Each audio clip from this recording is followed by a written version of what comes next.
morning, good morning, good morning, good morning. Check this thing on.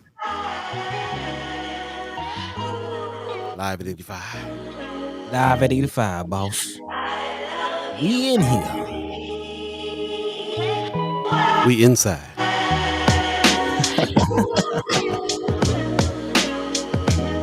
First Sky Omaha Radio, First Sky Omaha in the morning. In the morning.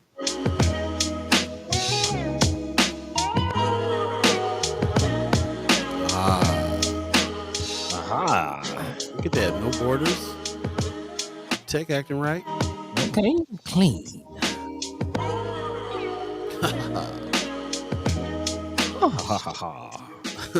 Good morning, good morning, good morning, good morning. Hey, y'all. First Sky Omaha Radio, First Sky Omaha in the morning. In the morning. It's Friday. I'm feeling Friday. You feeling Friday, man? Friday. Thank goodness it's Friday this morning. Man, Hell TGIF. what? Yeah, man. I'm turning into a weekend warrior. I'm looking forward to the weekend now. Hey. Thanks for joining us on a fresh edition of First Sky Omaha in the morning. In the morning. It is Friday, March 29th, 2024. Man. And yeah, man. All right. Friday. Feeling good. Alrighty. Yeah. Okay. You feeling good? Happy it's Friday.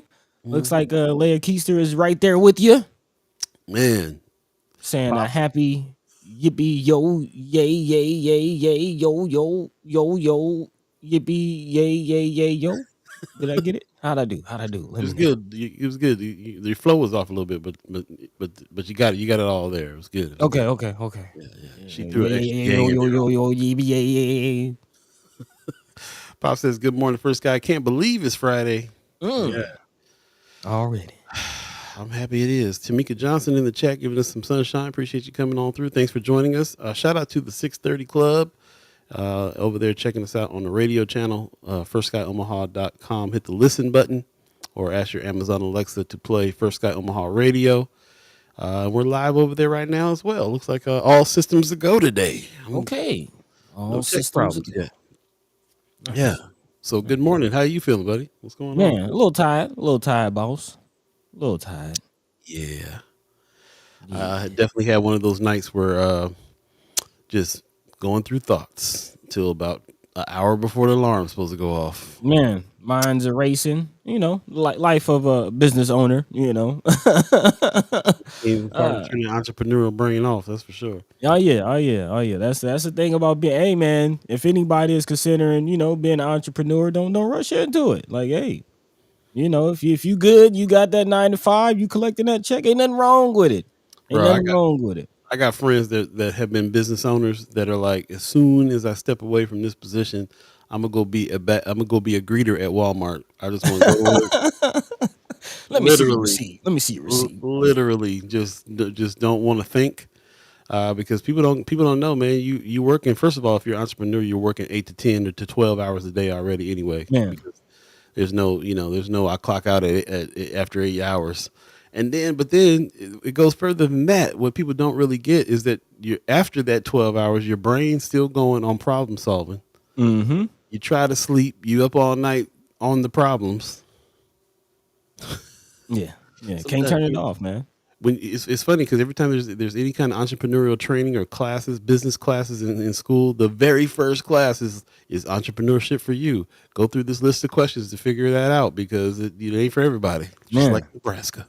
I see what you did there. I like that. That was nice. Yes. But yeah, man, it's real. So yeah. But if it is for you, more power to you. Power to you. Well, we gotta have it. Marlon Harrison in the chat says, "Happy Friday, First Sky family. Appreciate you, bro."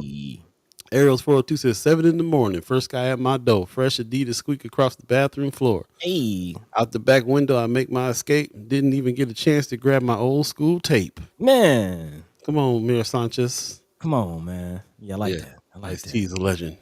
Fresh Adidas squeaking through my. All right. Yeah, get that old school going. That woman, Miss Erica Felt, gives us a good morning. Good morning to you. Appreciate you coming on in. Yes. Yeah, Tamika Johnson, it's for me. Okay. What is your business? What are you a part of our Black Business Registry? Oh, yeah. Friends of First Sky Omaha, it's pinned at the top of the page. Please let us know we would continue to add names. There's a lot of black business registries around. One of these days we'll try to all get together and combine it to have one big one. So if you're on that tip too, let us know. We'll definitely be having those discussions. Or if you know of anybody else that has a registry, collecting that type of information, send us their information. Word up. Ms. Erica Fell says, people have always assumed because I'm self-employed that I can go do whatever, whenever I'm working. That part. Bro. That part. Even more so because you got to be disciplined enough to follow your own schedule. And sometimes I'll be rebelling against myself. Man. I'm not going to do it today. Yeah. And luckily, we can't fire ourselves. At least we won't. Yeah, actually, we can, but yeah. Actually, might be getting into that a little bit later. There's a radio host out of Lincoln that was just fired. So, yeah, it's interesting. Tamika Johnson, I'm not in the registry because I don't want no more clients. That's a part of it. I was trying to explain to somebody once about firing clients, and they just didn't. They were just like, "What? You turn business down? Yeah, you have to. Capacity, man. Capacity." So anyway, there's your entrepreneurial 101 for this morning. Appreciate you coming on in. Let us know what's going on with you and how's your Friday happening. Of course, we'll try to have an extensive haps a little later on, so get your haps together. You might do anything this weekend because it's looking like it's going to be a decent enough weather to go outside. So are you going to be outside? Let us know. Man, are you outside? I actually been hearing it's pretty decent last couple of days out there in the Oski. Well, yeah, it started to warm. Yeah, well, actually, yesterday afternoon it really warmed up. It was a little chilly in the morning, but yesterday afternoon, everybody was outside, was taking their jackets off, walking around. It was got pretty nice, and it's supposed to be really nice today too, 55 somewhere around there. So we'll take it. Yeah, and hopefully we'll take you with us on this journey of First Sky Omaha in the morning. Fresh edition is happening right now. Appreciate you guys joining us. Please share the show. Tell a friend. Tell a friend. Tell a friend. Let's get this show on the road. We definitely got some things to talk about and recap for this week. It's been a big week. We'll talk about it. Stay tuned.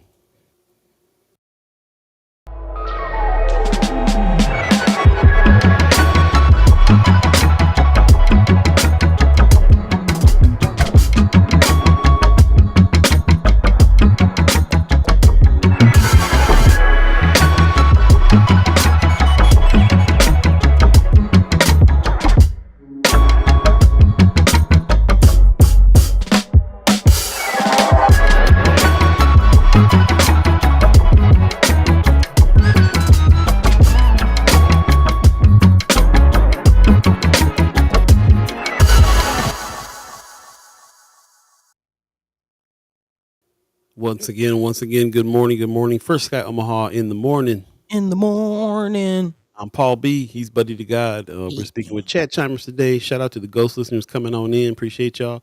Shout out to the radio listeners as well. Thank you. It is Friday, March 29th, 2024. Not just the end of the week, but almost the end of the month. Man, it's the end of the month. That means rent's coming up. Ms. Erica Fell said, termination day is coming up here next week. Not every client is supposed to be your client. You're going to catch them on the first, like, no more months. No mas. No mas. Jay Carter in the chat, good morning. Happy Friday. Have a great weekend. You too. You ain't leaving yet, are you? Yeah, we just started. You just got here. Ariel's 402 says, hustlers practice business until they open one. Then the real work begins. Man. I felt that. Yeah. That sound like an iced tea quote or something. You make that up, Mayor Sanchez? Bars. I like them bars right there. Hustlers practice business until they open one. Then the real work begins. Man, that's right. That's real. We're on there right now. So, that's why we are very appreciative of everybody who is gets down with us over here on First Sky, supports us and everything else that's going on. I haven't seen anybody come in from Facebook yet. I wonder if Facebook's working. That's a good point. Sister Wanda Lewis usually, lets us know what's going on. But I appreciate everybody that is on YouTube and hopefully you like and subscribe and tell a friend. We're definitely trying to build the audience there. We just got a better kind of chat situation over there. Since this is a chat show, a conversation show, We definitely want to try to move some things over to there. So for those of you that have, thank you, thank you. Thank you, Hopefully we have not lost our Facebook people. We'll see. We'll see what's going man. on. Yeah, it's a good point. It's a good point. I didn't even realize that. Yeah, the Yeah. chat's already going off, but it's all YouTube folk. Yep. Yep. Yeah, so let us know. Let us know what's going on. Y'all kind of our tech, helpers, our IT department. Most def. Most def. I Yeah, see let us know. Leah Keister in the chat. I got this flyer up here. It looks like week 11, but I think we're on week 12 now, aren't we? Did I see a week 12 flyer from your Swing Left Nebraska? This is a Swing Left Nebraska podcast. If you guys haven't checked this out, definitely check it out. Leah Keister, who is a Chad Chimer and a content creator camp alumni, Mhm. is doing this podcast here. I do think it's like week 12. I think we're way past that. So they follow along and give more information about what's going on in the Unicamera. So I just want to give her some props and some shout outs and all that good stuff. You support us, we support y'all. So appreciate it very much on that. Wherever you get your podcast, check out Swing Left Nebraska podcast and learn some more about the Unicamera. Man, she's saying you still off week 13.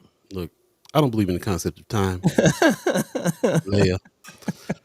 Sorry, Leia. Sorry. Yeah, it is getting down to the nitty gritty of the sessions, though. I think it's only about a week left, if that. Is it? That's Yeah, it? yeah. It's yeah. Okay. Mhm. Thank you, Tamika Johnson. We seeing you. Facebook working. Thank you for that. Hey, I was getting nervous there. What's going on there? Appreciate it. Yeah, but Brother Pena says this morning, yeah, I did not realize that it's coming up that fast. So, Yeah, man. we'll Yeah. see. Yeah. Some things are coming across, as Paul mentioned. It has been a big week. So there are a couple of things we would like to recap that came out of the session this week. And looking at what's going on next week. Yeah, I mean the days are ticking down again as we're learning, as we pay attention. The amendments come through and changes happen, and some moving and some shaking happens, and we gotta pay attention. You never Yeah. know. Never know. Yep. Well, let's go ahead and recap what it is we are going to talk about today. And then, of course, if you guys got anything on your hearts and minds that you want to bring up, let us know. We pulled a lot from Friends of First Sky Omaha, and we really appreciate everybody that's putting stuff there. There's a lot of discussion going on over there. Also on TikTok, Buddy informed me that we got getting some comments and stuff over on TikTok, some new names.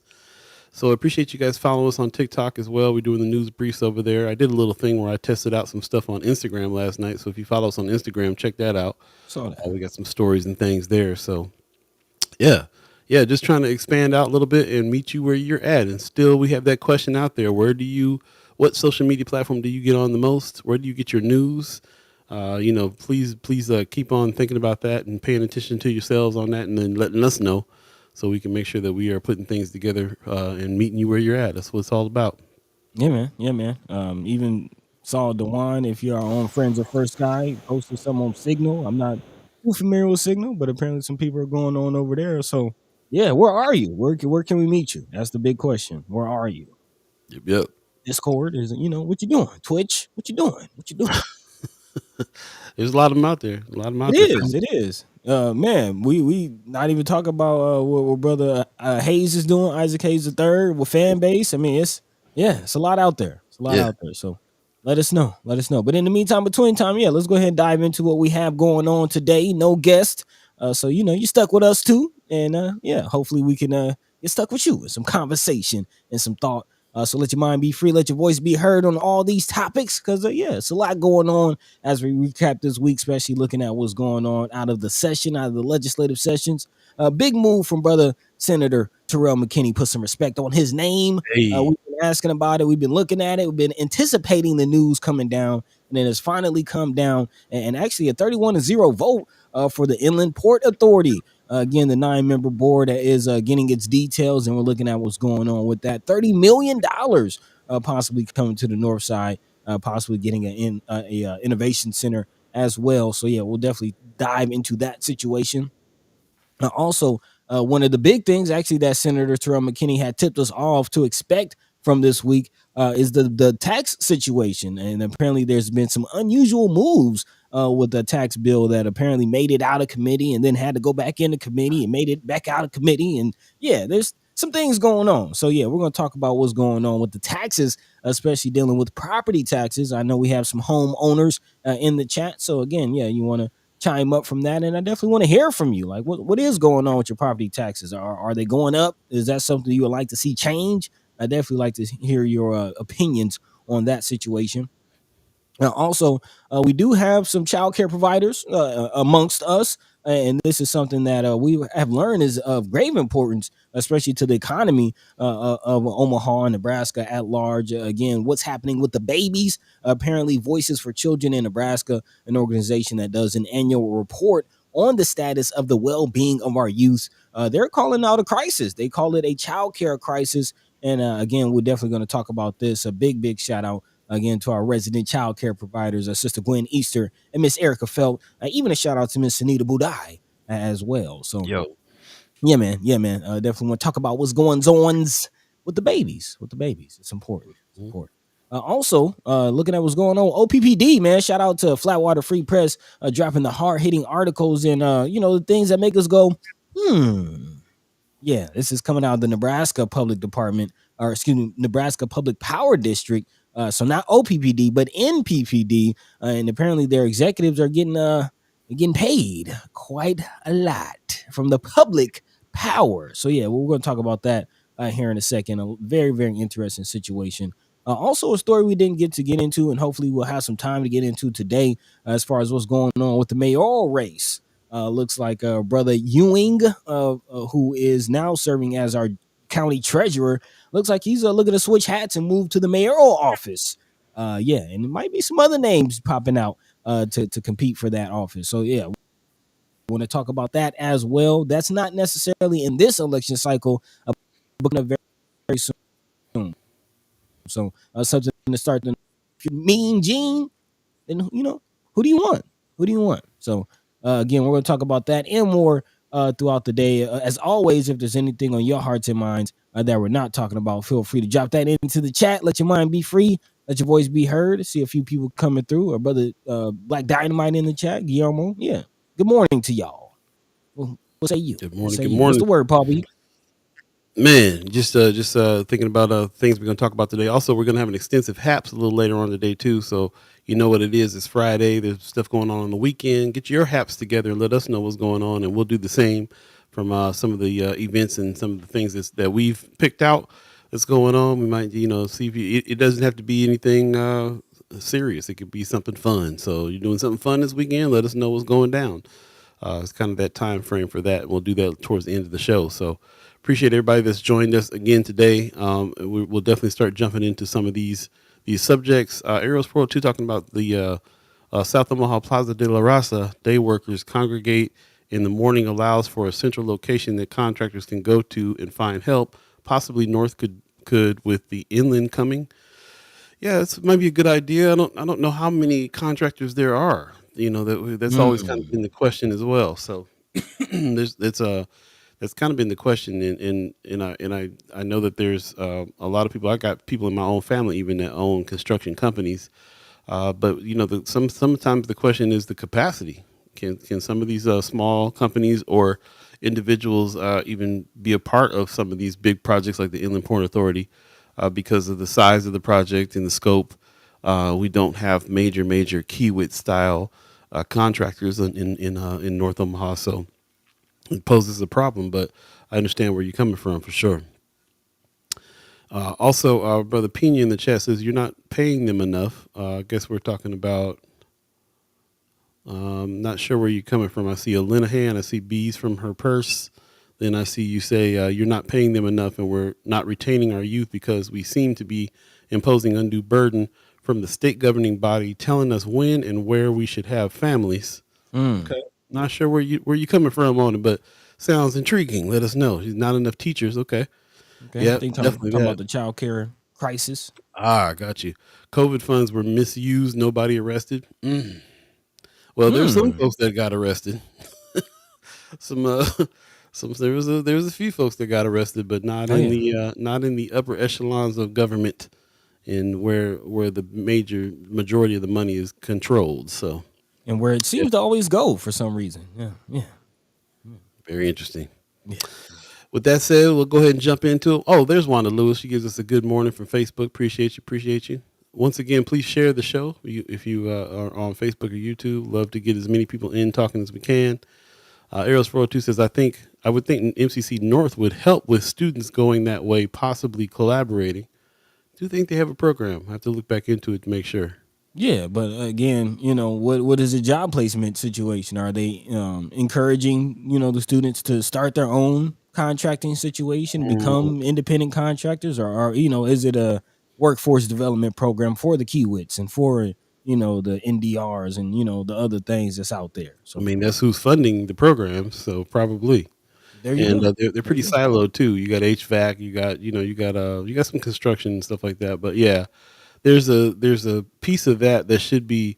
I always feel like, especially at MCC, because I went to MCC and I also worked for MCC for some years, Mm-hmm. and I always felt like you have to kind of piece your thing together all the time. So I was in audio video communications there, but I also on my own had to go take some business classes so I can learn how to run a business doing audio video. And it's the same thing with the rest of them. It's not an HVAC class plus business or electronics class plus business. It's always just learn the craft and go get hired. So Mm-hmm. that's and of course, especially in the Black community, we all have to be from the hustler to the entrepreneur to the business owner to the whatever. It's like from jump you gotta start on your own thing, and it just is part of it. So I think it's pretty interesting that yes, I feel though that MCC is open to suggestions on some things. If you talk to the right people, there might be some ways that things can be put together there. But I don't see Metro being the place that develops that a contractor the size of Kiewit would be developed out of. Mm-hmm. Mm-hmm.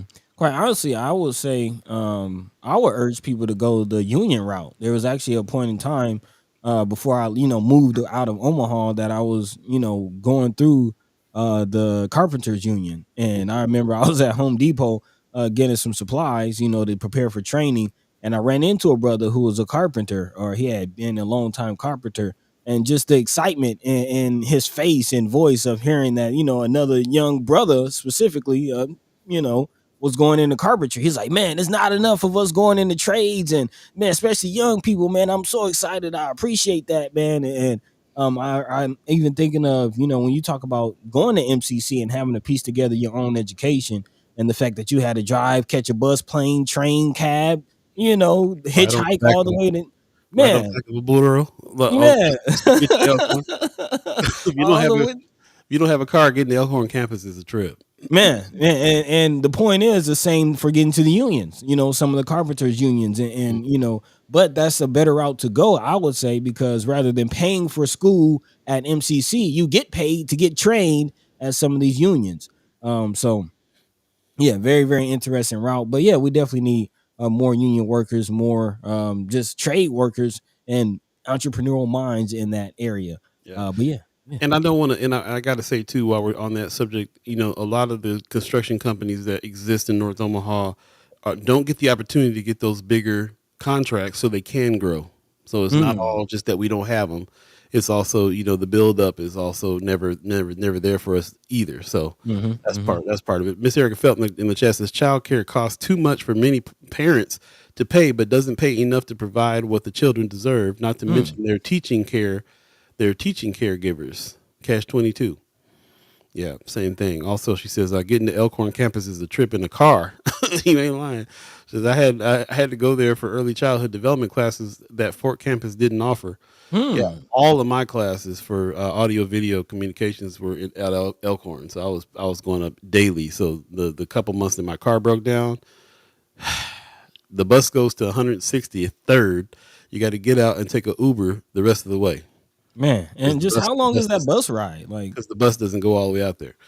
Uh, you have to ask somebody else. I never took it. oh, okay, okay.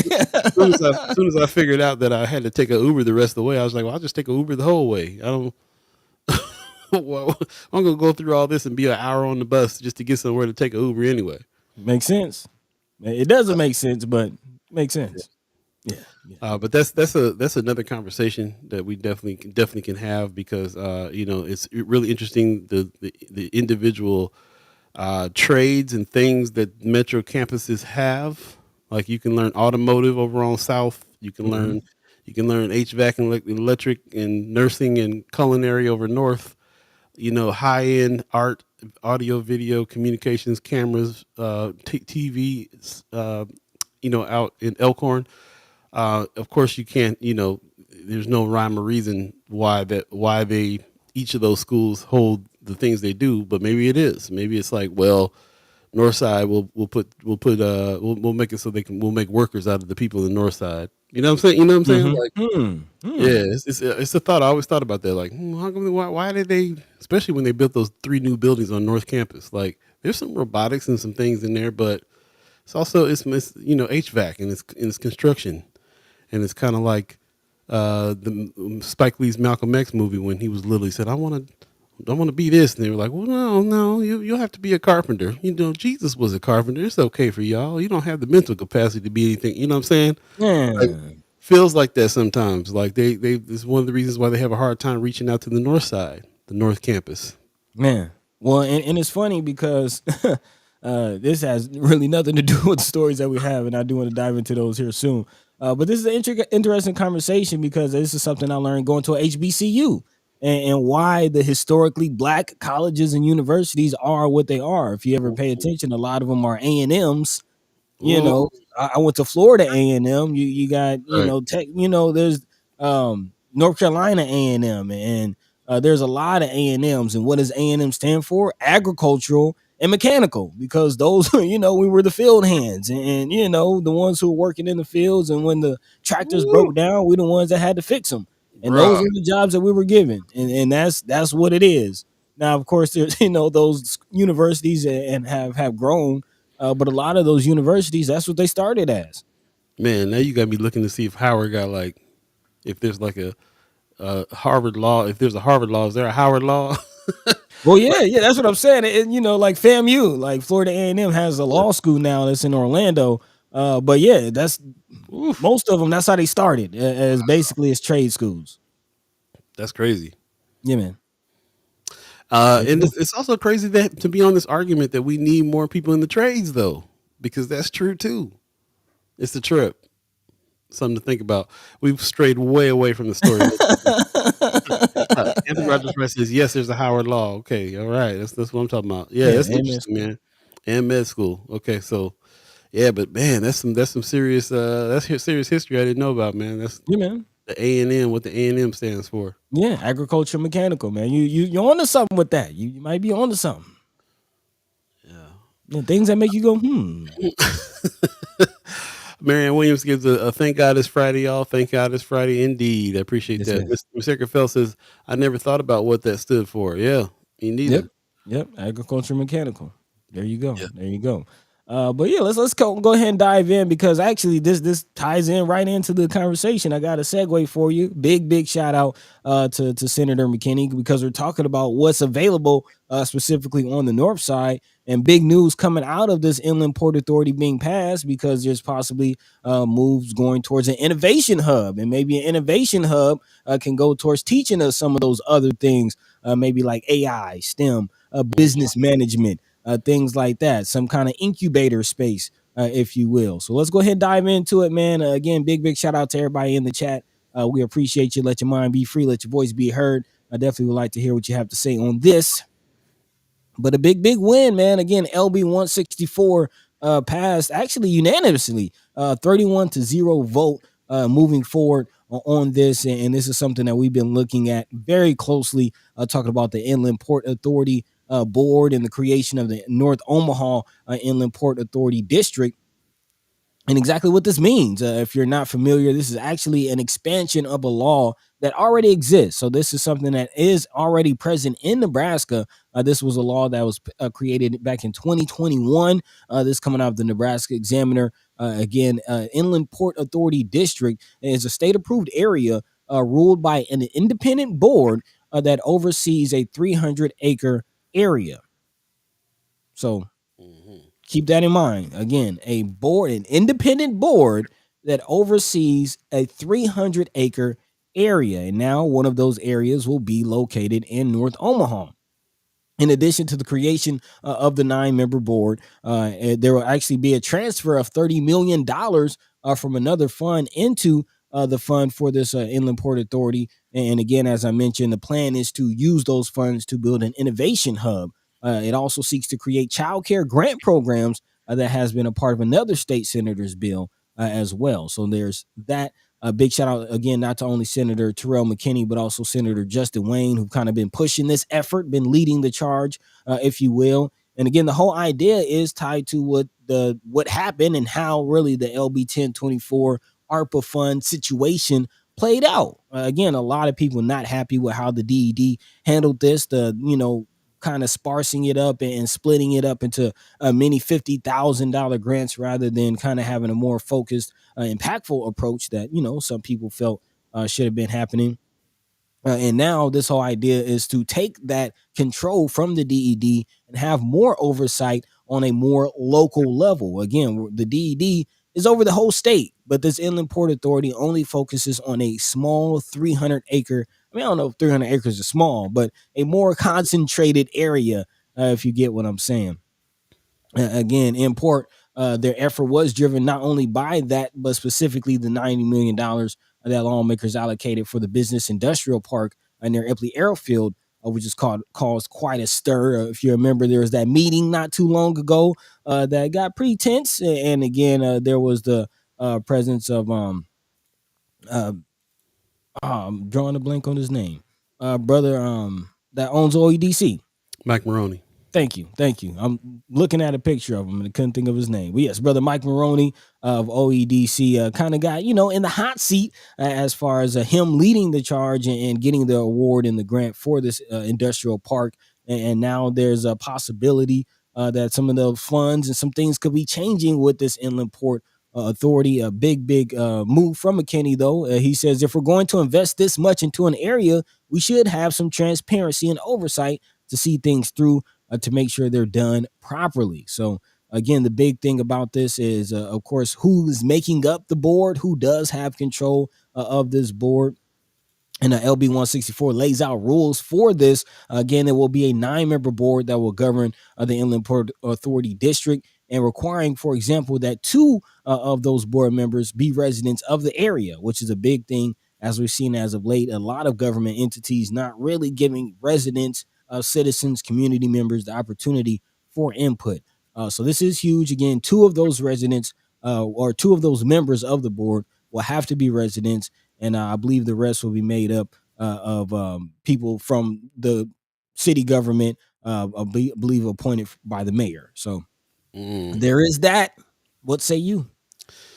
Yeah. What you put it through the chat? What do you guys think on that one? I definitely shout out to Senator McKinney for pushing that through, making it's going to be mandatory. There's going to be some people that are some of the public that's going to be part of this discussion this time.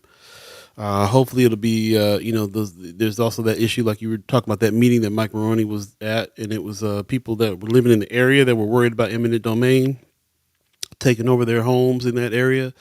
And from what we understand, there will be some of that going on. There will be some, not eminent domain, but homes either being purchased or if people refuse to go, then it might be something that the city jumps in and decides to do in order for progress. So there hopefully there'll be some of those people that be able to be there at those meetings to speak out too. Generally speaking, though, I kind of feel like there's some progress there. Progress is good. Don't quite know what that's going to mean for North Omaha. It's always the question. Mm-hmm. What does this mean for North Omaha is always the question.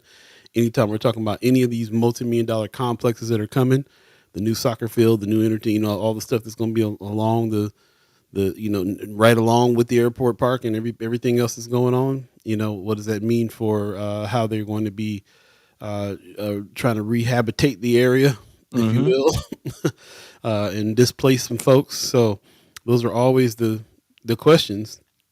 But if there's a way to have some solidarity and strength and hold on to what we got going on in North Omaha, then the progress will be for us. It'll be good. So, and I think that Senator McKinney and the other senators that are all about this are, working off of that hope.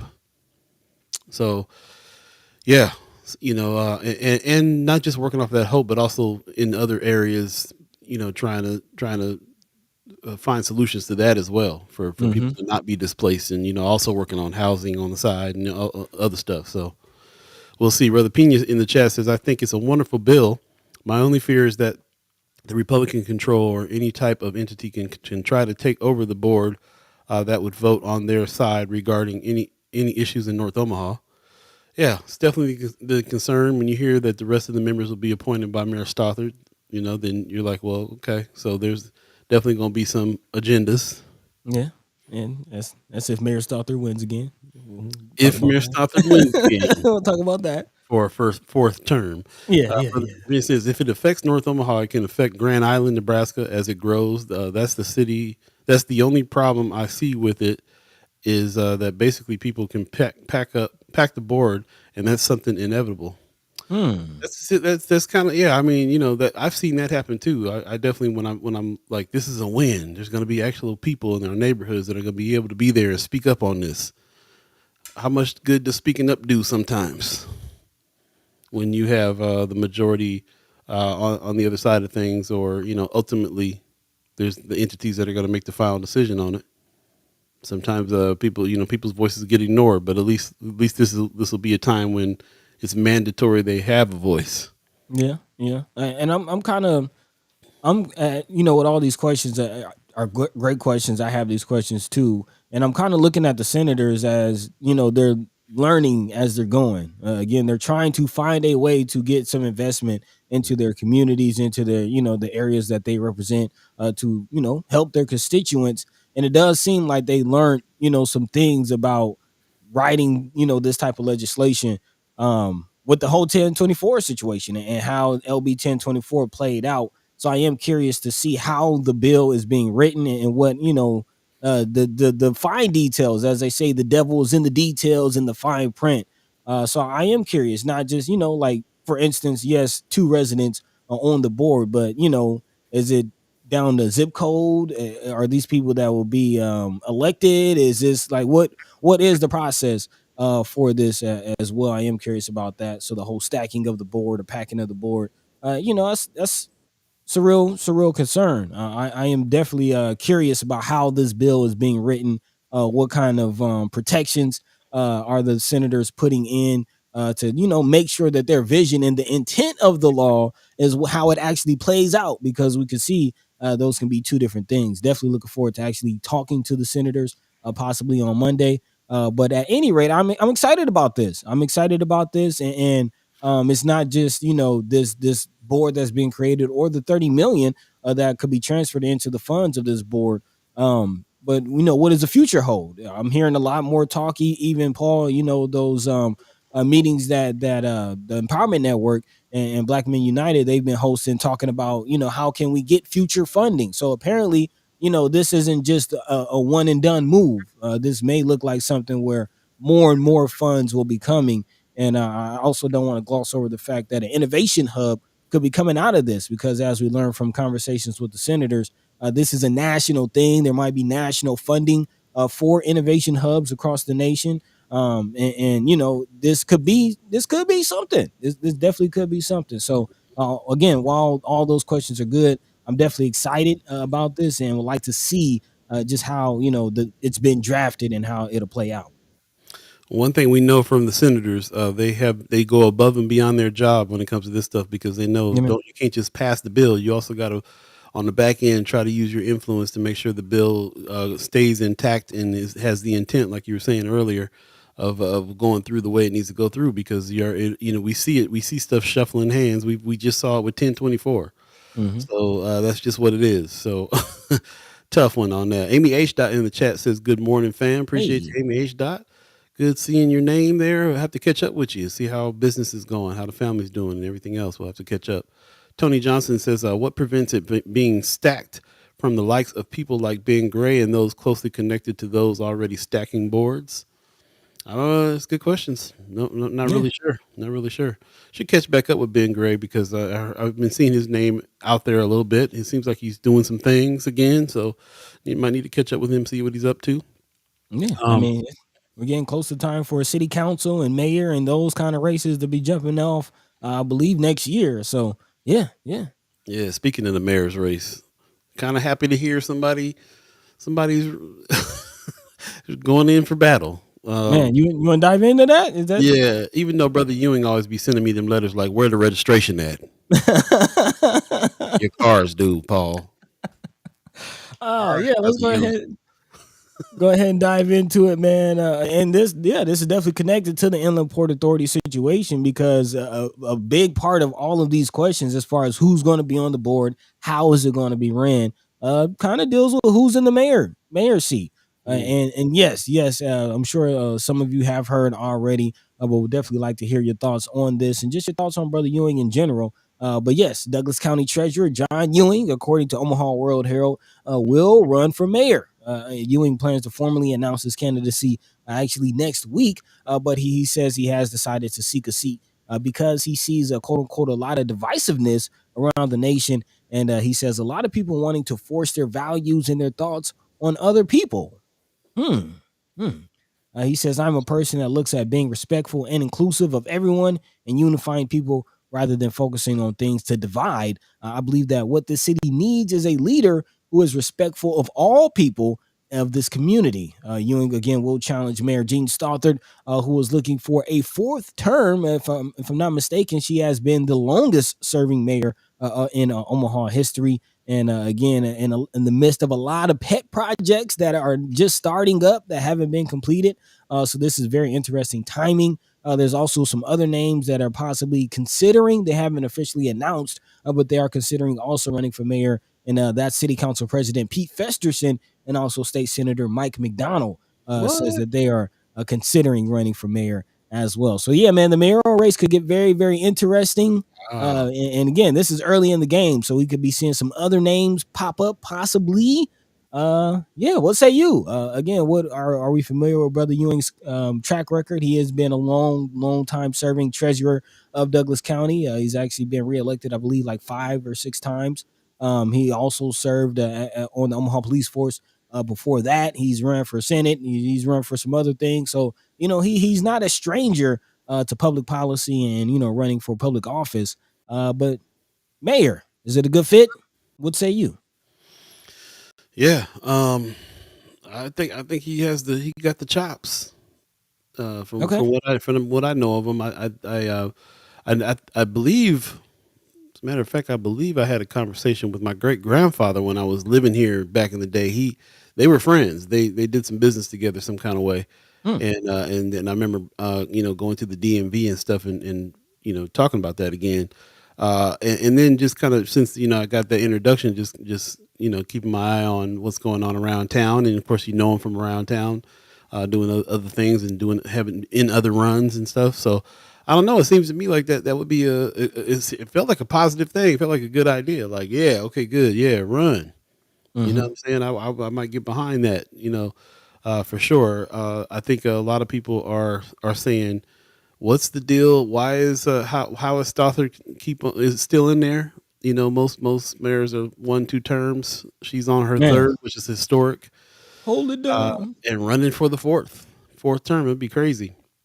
So yeah, I definitely would from what I right off the top of my head, am like, yeah, this sounds like a good idea. Let's have him on, maybe get to know him a little bit better, see where he's what he's talking about. That the paragraph you just read that you quoted from him, Mm-hmm. sound like us talking about finding similarities instead of harping on differences and Mm-hmm. being respectful on other people's opinions and so on and so forth. We'll see.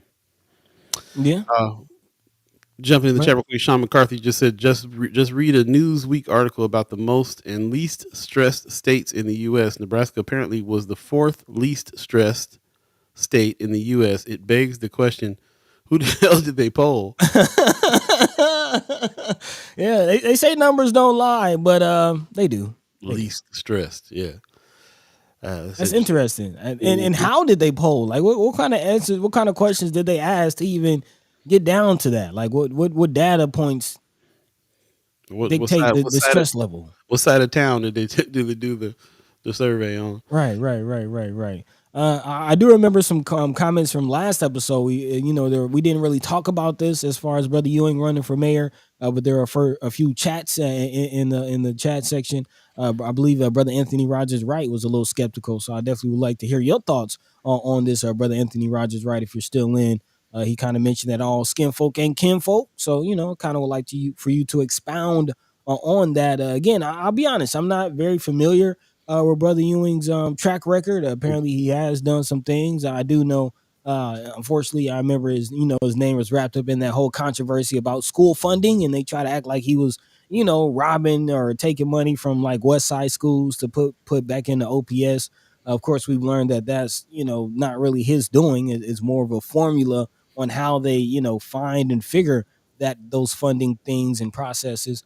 But yeah, I'm kind of curious. I'll be honest. I'm going along with Ariel's 402, who says Omaha as a voting whole loves the mayor. No real negative, and the city has grown. As I kind of mentioned in the presentation of the article, there's a lot of pet projects that Mean Gene has, drummed up, or at least projects that have popped up under the leadership of Mean Gene.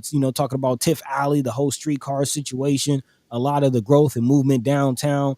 I mean, it does look like she is pushing the city into the future as far as booming and becoming an international city. We talked about the expansion of the airport, international terminal coming there. So it's just kind of interesting, and I'll be honest, I'm a little skeptical about seeing a change of leadership in such a moment in the city. I do think that voters would like to see Stothard stay in order to finish some of these projects. You never know what a change in leadership could do to some of these projects. Railroad some things. You never know. You never know. So Yeah. I'm kind of feeling what Brother Ariel's 402 is saying. Again, I mean, and to your question, like how does she even stay in the office for that long? I mean, there's a lot of people voting for her. Yeah, there's a lot, but we've also learned there's a lot of inside stuff going on too on that Yeah. level, Yeah. and a lot of make sure that you get your people in type of stuff. Mm. But no, you got a point there about all the stuff that's been going on. And when Brother Ewing name when we did report on that story that they tried to act like Brother Ewing was stealing money out of West Side schools and putting them in North Side schools. I remember thinking at the time, something's up because they. It was around that time where we kept losing all our black leaders as well. You know what I'm saying? For in lead positions in CEO and lead positions.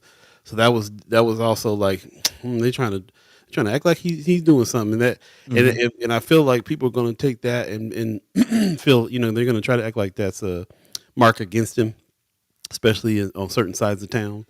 And so I don't know about what his chances will be. I feel like he probably has the chops, but to your point, it is it's something to think about with the major projects that are just now starting to happen, the billions of dollars that are pouring in because it is billions. It's $1 billion just for the international airport. And then several hundreds of millions of dollars for the airport park around the airport. And $1 billion for the sports facilities that are going to be built on the other side of the airport. So Man, there's a lot coming. a lot. Right. But Crossroads Mall. I mean, it's a lot. but what his position right now is county treasurer. Mhm. Right. So it's not like he's not dealing with big money projects. Like I said, I get a letter from him all the time. Like, Paul, where's the registration on your car? Where's the tags and stuff? Where's the tag? Where are the tags and stuff? So, and he's been in that position a long time. Like you said, he's been reelected several times. I think he's got a lot of support. And I think, we're trying to act right now a little bit like everybody's supporting Gene Stothard, but that's not necessarily true either.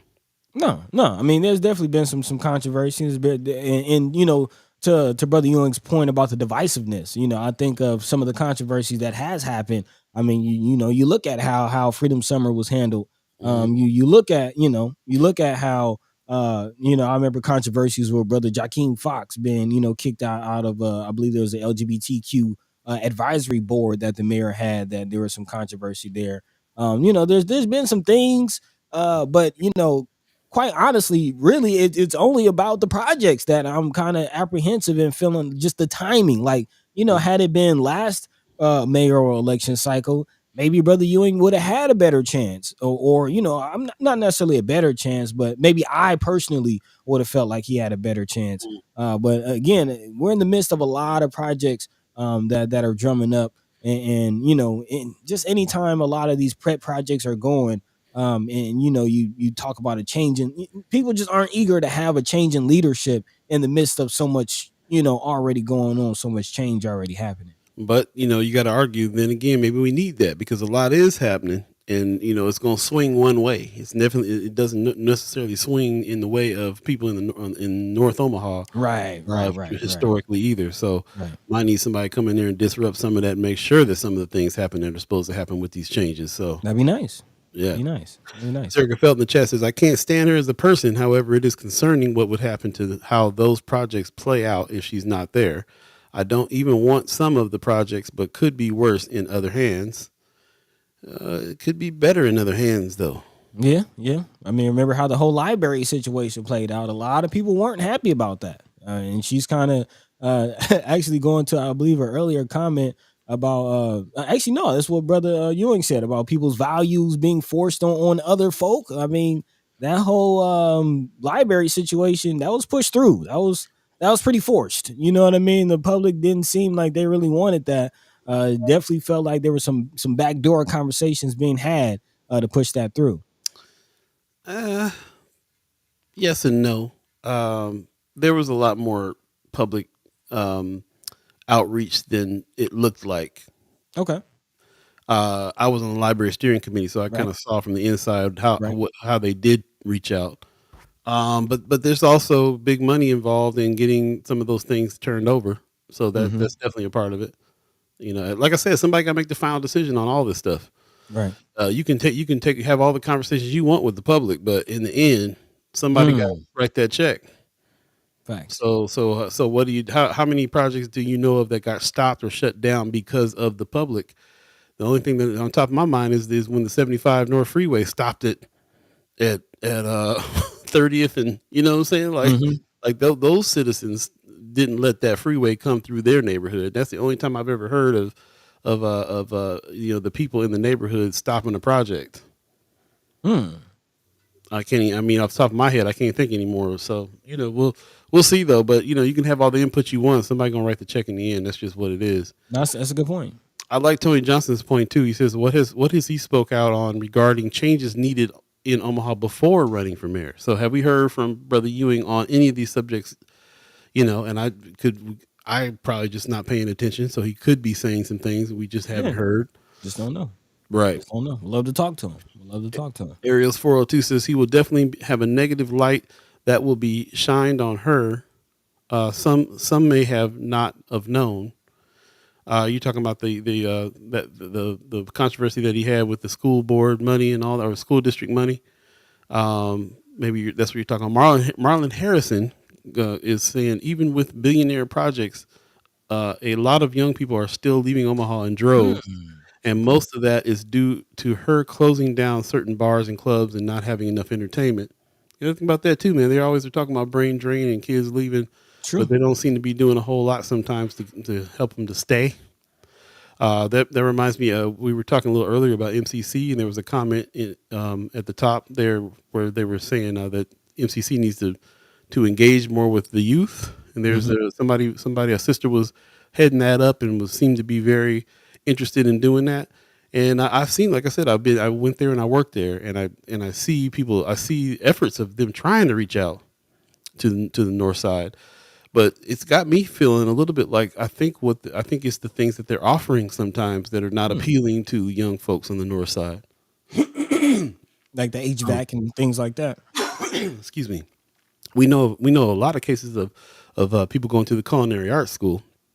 That's something that they were attracted to. I think there were some nursing situations there, although you had to do majority of your nursing classes happen over south. So there's.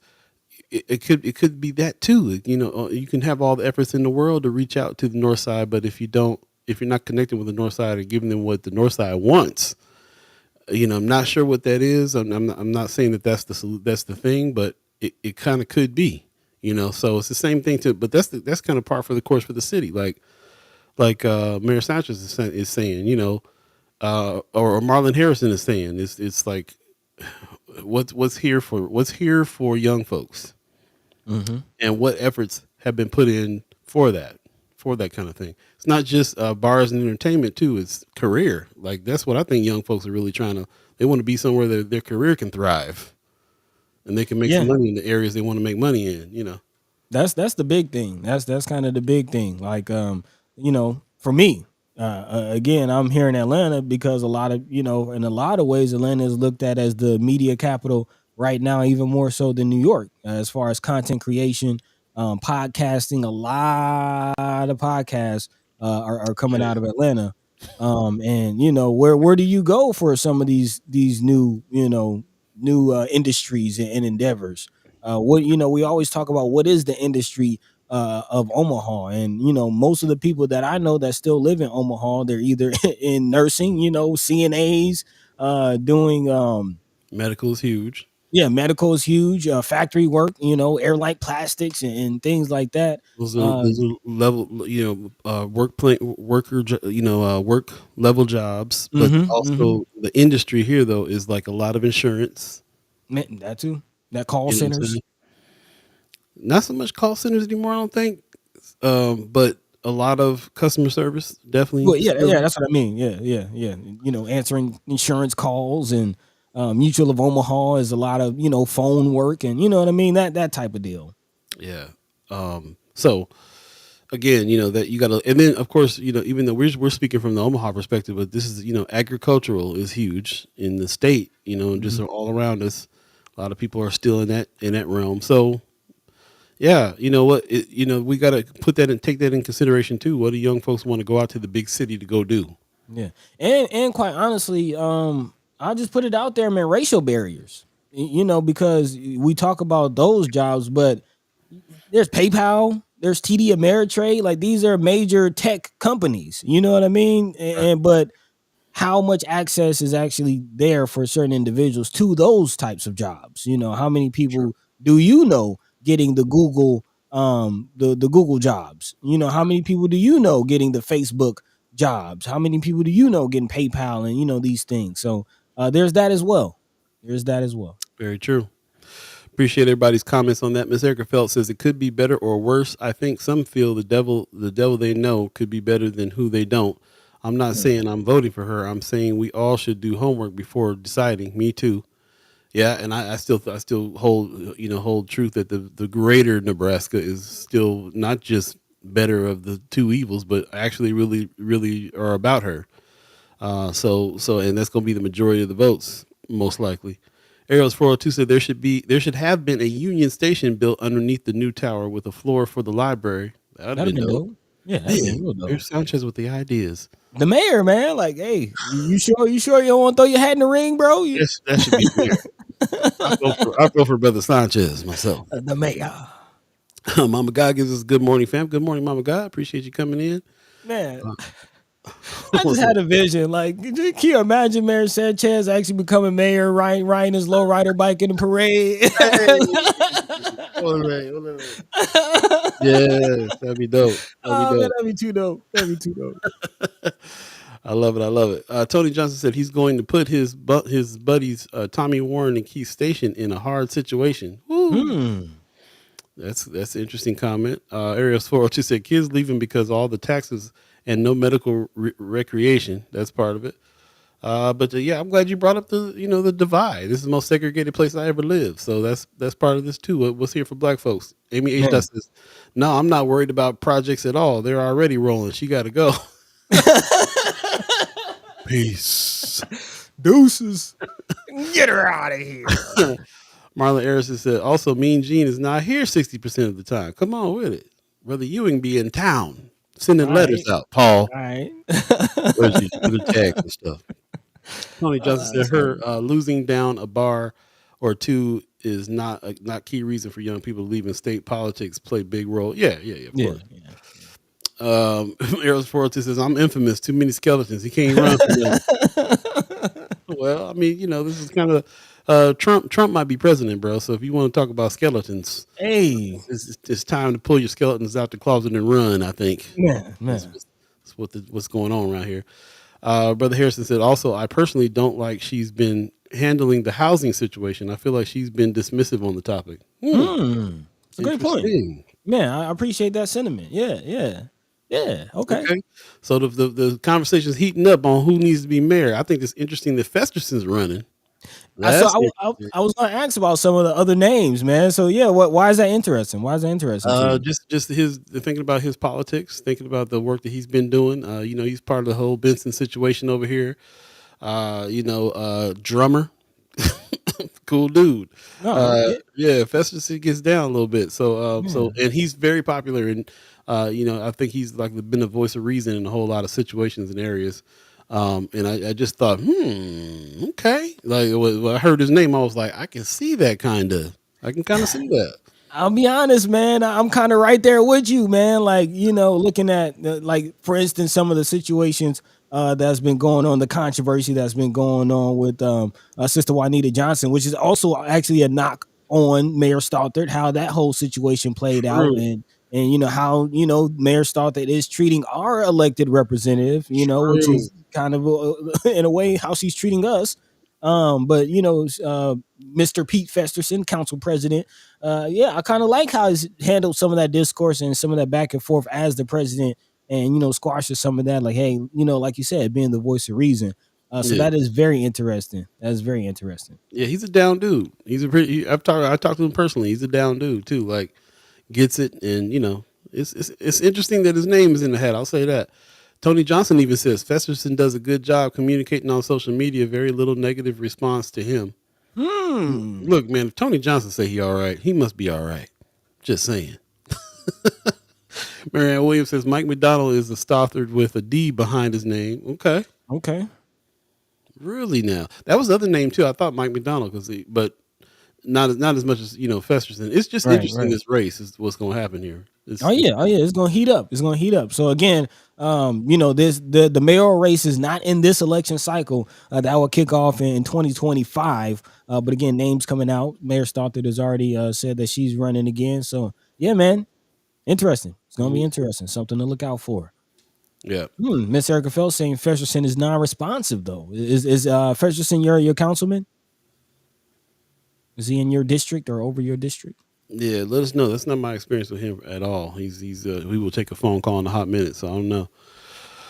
Tony Johnson says Stothard is clear on which part of Omaha she is working for, and it shows in their voter turnout. This is so true, so true. A little earlier, Miss Erica Phelps says she hasn't said anything about the towers that house families from a large segment of Omaha population.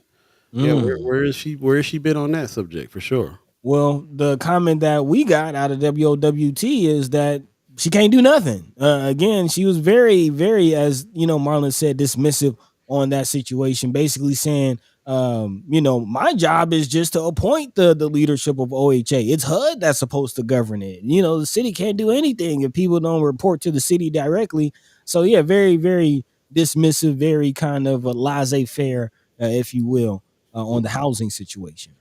Marianne Williams says McDonald may not have a D behind his name for long because he's being censored by the Dem party. He's a Dino right now. And then on top of that, you know how they like to celebrate when somebody goes over to the Republican side. They be having a whole press conference about it. Mama God said, no, put your skeletons in the closet with Trump. You get pardoned and you get a pardon. You get a pardon, right? Handing them out. Everybody gets a pardon. Everybody gets a pardon. Miss Eric Phelps says, yes, Festerson is my councilman. Okay. Okay. Put you in touch if you got something you need to talk to him about. Because, like I said, he be outside. He be outside. It is 8:04 right now. We've well into the second hour already. I appreciate everybody's comments. Having a great conversation today on this Friday. Yeah. What is it? The 29th. 29th, coming up on the 1st of April already. Man. I wish spring was spring already. Man. Yeah. Man, can you believe 2024 about 25% over already? That's crazy, man. Yeah, let's take a quick break and come back, man. We'll jump into some more subjects here, and also we'll have a little bit more extensive haps later on today. So get your haps together. Let us know what you got going on the weekend. something fun, hopefully, because it is going to be pretty decent weather. Looks like. Arrows 402 is reminding us hot the like button. 386 subscribers. Okay, that's Oh, what's okay. up. Hey, we're going up. Yeah. Going up on a Friday. On a Friday, we love it. Miss Erica Fell says, "I never needed him. This was a feedback from people in my neighborhood." Okay. Okay. Well, yeah, kudos to you for getting the voice of the people. That's what we're here to do, y'all. Yeah, Don't love touch that that. down. Yeah, stay tuned. We'll be right back, y'all. First Sky Omaha Radio. First Sky Omaha in the morning. In the morning. Paul B, Buddi3 Da Gawd. Stay tuned.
Welcome back. You're listening to First Sky Omaha Radio. First Sky Omaha in the morning. In the morning. Buddy, you over there grooving, huh? Man, that was a jam. What was that? Man, that's old school. That's cousin Milo from California, man. That's old school. That's like 22 years old or something crazy. Man, hey, good music, Good music is good music, my brother. It's good, it's good. That's that was a mean bass line. Pop said, first time I heard this track, yeah, man.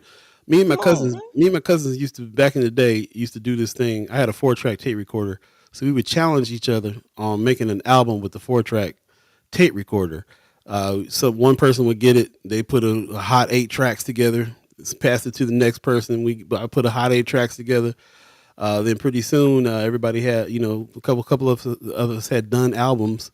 Milo was the one that killed the game every single time with the albums. Like, bro, he live bass, live guitar, live drums, rapping on top of it, writing the most ridiculous songs ever. Like, he was clearly the winner. and one of my favorite MCs of all time. And to this day, bro, if something is really moving in music, he'll hit me just out the blue like, yo, you gotta check this out. Man. He just hit me last night about a song from Willow. What's Smith? Fresh Prince. Okay. She got a new track out? The track is ridiculous, bro. Okay. She didn't. I don't think it's like she created like new black music. I don't even know how to explain it. Really? She mixed like progressive rock, jazz, pop, funk. Yeah, it's crazy. I would definitely shoot you the track. You got to post that on Friends Up, man. The people want to hear it, man.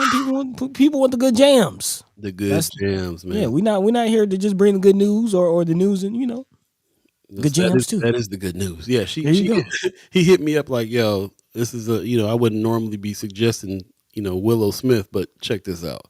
Man, you whipping your hair.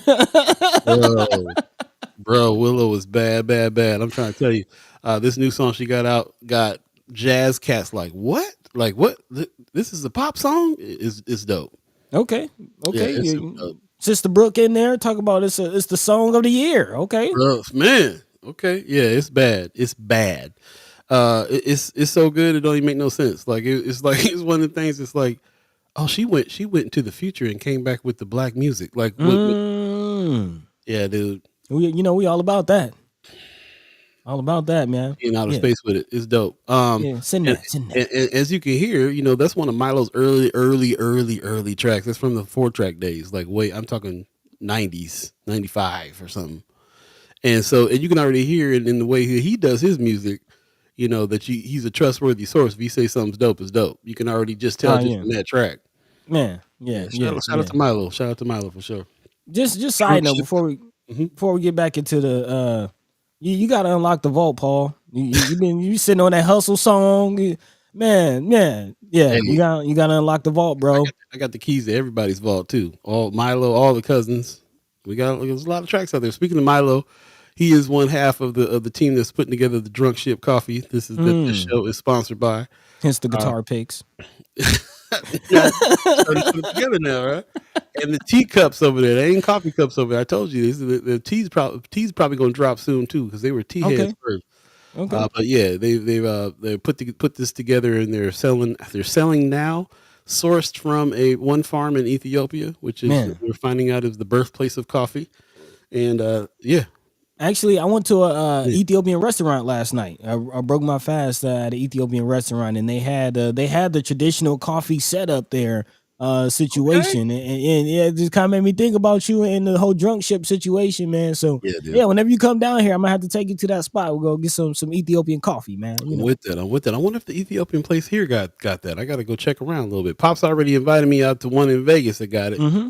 So we're gonna be doing a little tour here and see what's up. But Yeah, man. yeah, shout out to Drunk Ship for getting down. We're gonna have a contest coming up here next week, as a matter of fact, where we're gonna be giving away a few bags of drunk ship. But go to drunkshipcoffee.com if you want to order now, and get your grinder ready because they're doing whole roasted beans here.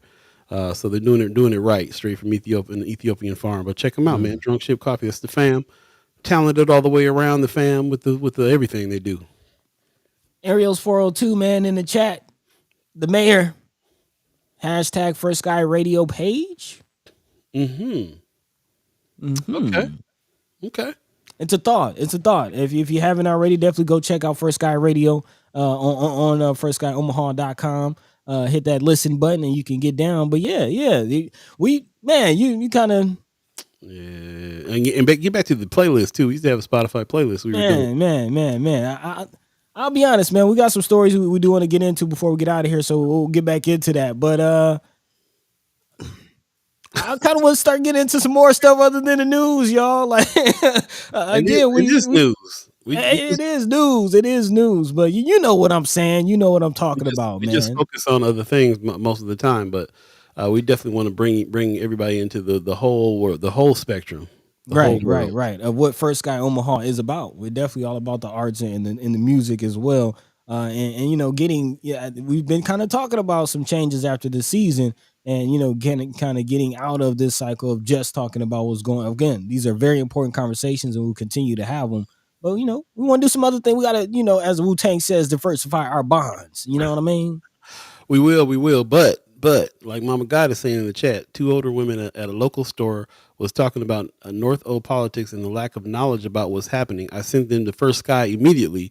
Great feedback so far. Thanks for what you guys do. Oh I yeah, appreciate it's that. important. Thank you very much. It's important. And it is important. I mean, you know, just in I already know that people are learning stuff because I'm learning stuff on a regular basis, and that's what this is all about too. So having these conversations have really been opening up a little bit of feeling of just having a little bit more control and Man, knowing about some action points and knowing who's down and who ain't down and all this stuff is coming from these discussions. But a lot of it too is the education part is just learning how the local politics works, what's being done to us without our knowledge a lot of yeah, times. yeah, man. And I got to give a shout out to all of the news. We talk about people like Channel 7 in Omaha World Herald, but we also pull articles from them. I don't ever have nothing bad to say, too bad to say about a lot of the reporting that's going on. A lot of the reporters that are trying to be out there getting them stories and doing their jobs. Sometimes I don't like their slant, but sometimes that's editorial slant and that stuff as well. Good point. Sometimes I've talked to a lot of different reporters that felt like they're fighting their companies a little bit just to be able to try to tell the stories they're trying to tell the truth.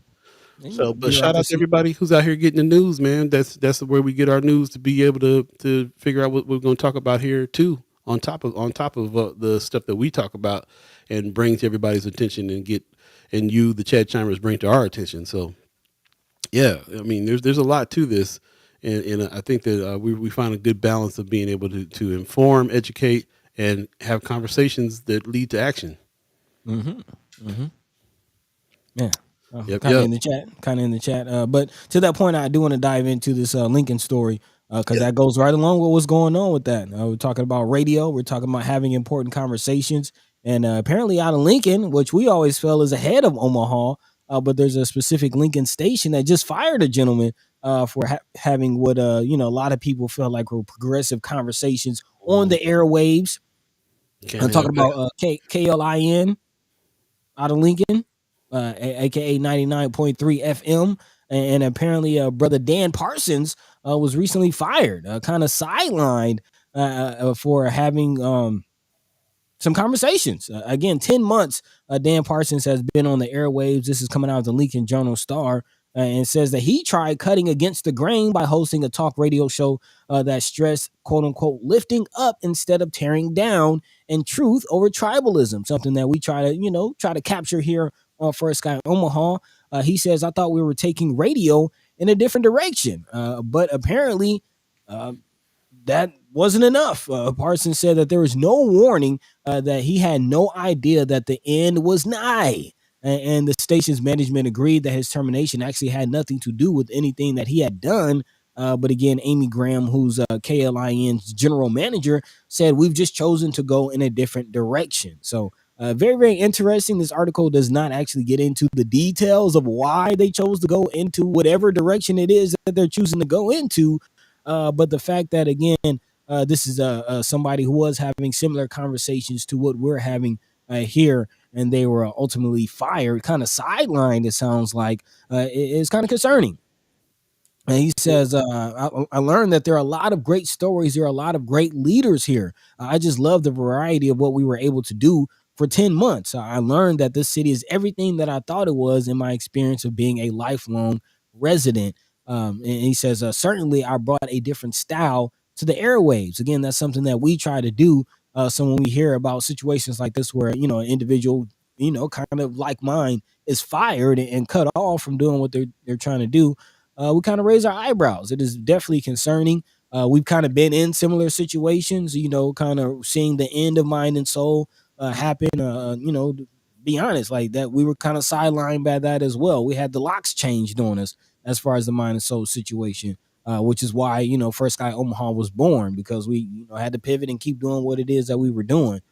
So yeah, very, very interesting as far as, where the media landscape is across the state. We talked about news deserts across the state, and why it is that we're doing what it is that we're doing, and we'll continue to do what it is that we're doing.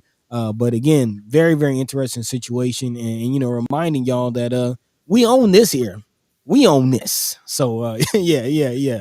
As long as we are deciding to do it, we will do it. But Paul B, what are your thoughts on that whole situation as far as again? Mr. Parsons getting fired.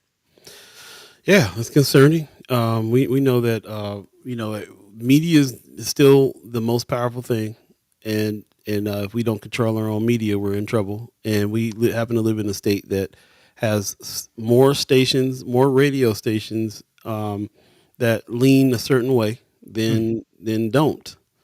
And so whenever you get any kind of progressive voice on there, it's interesting they said that it wasn't because of anything he was doing or saying, but I don't think that that's true.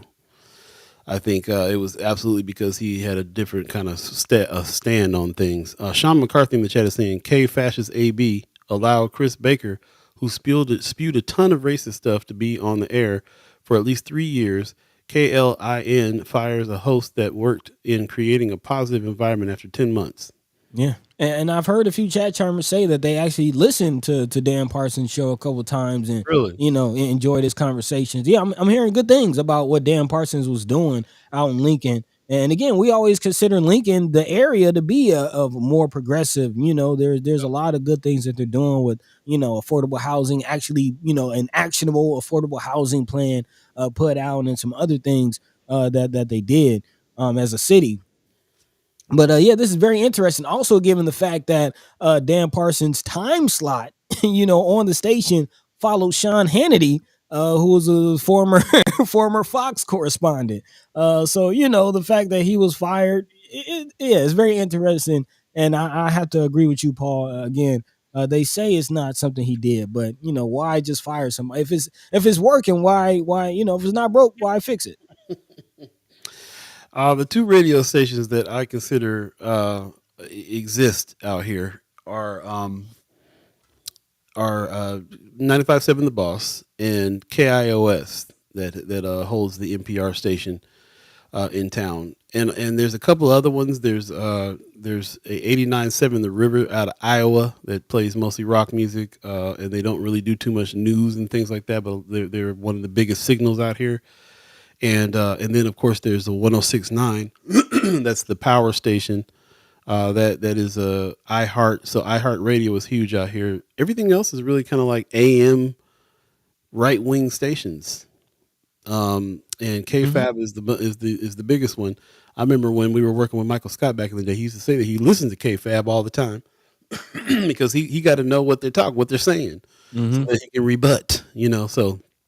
Um, I just, and I've stayed away from it. I remember times way back in the past where I was just getting wind of like the Rush Limbaugh show and all these shows on AM, and kind of hearing what they're going. You kind of you kind of listen a little bit, and you kind of naturally just like, they talking crazy. I don't know about this, and Yeah, you then shy away. You shy away. you start to understand. Yeah, so it's tough because we don't have a whole lot of voices. At one point, they were saying that our station, 101.3 FM, Mind and Soul, was the most left radio in Omaha.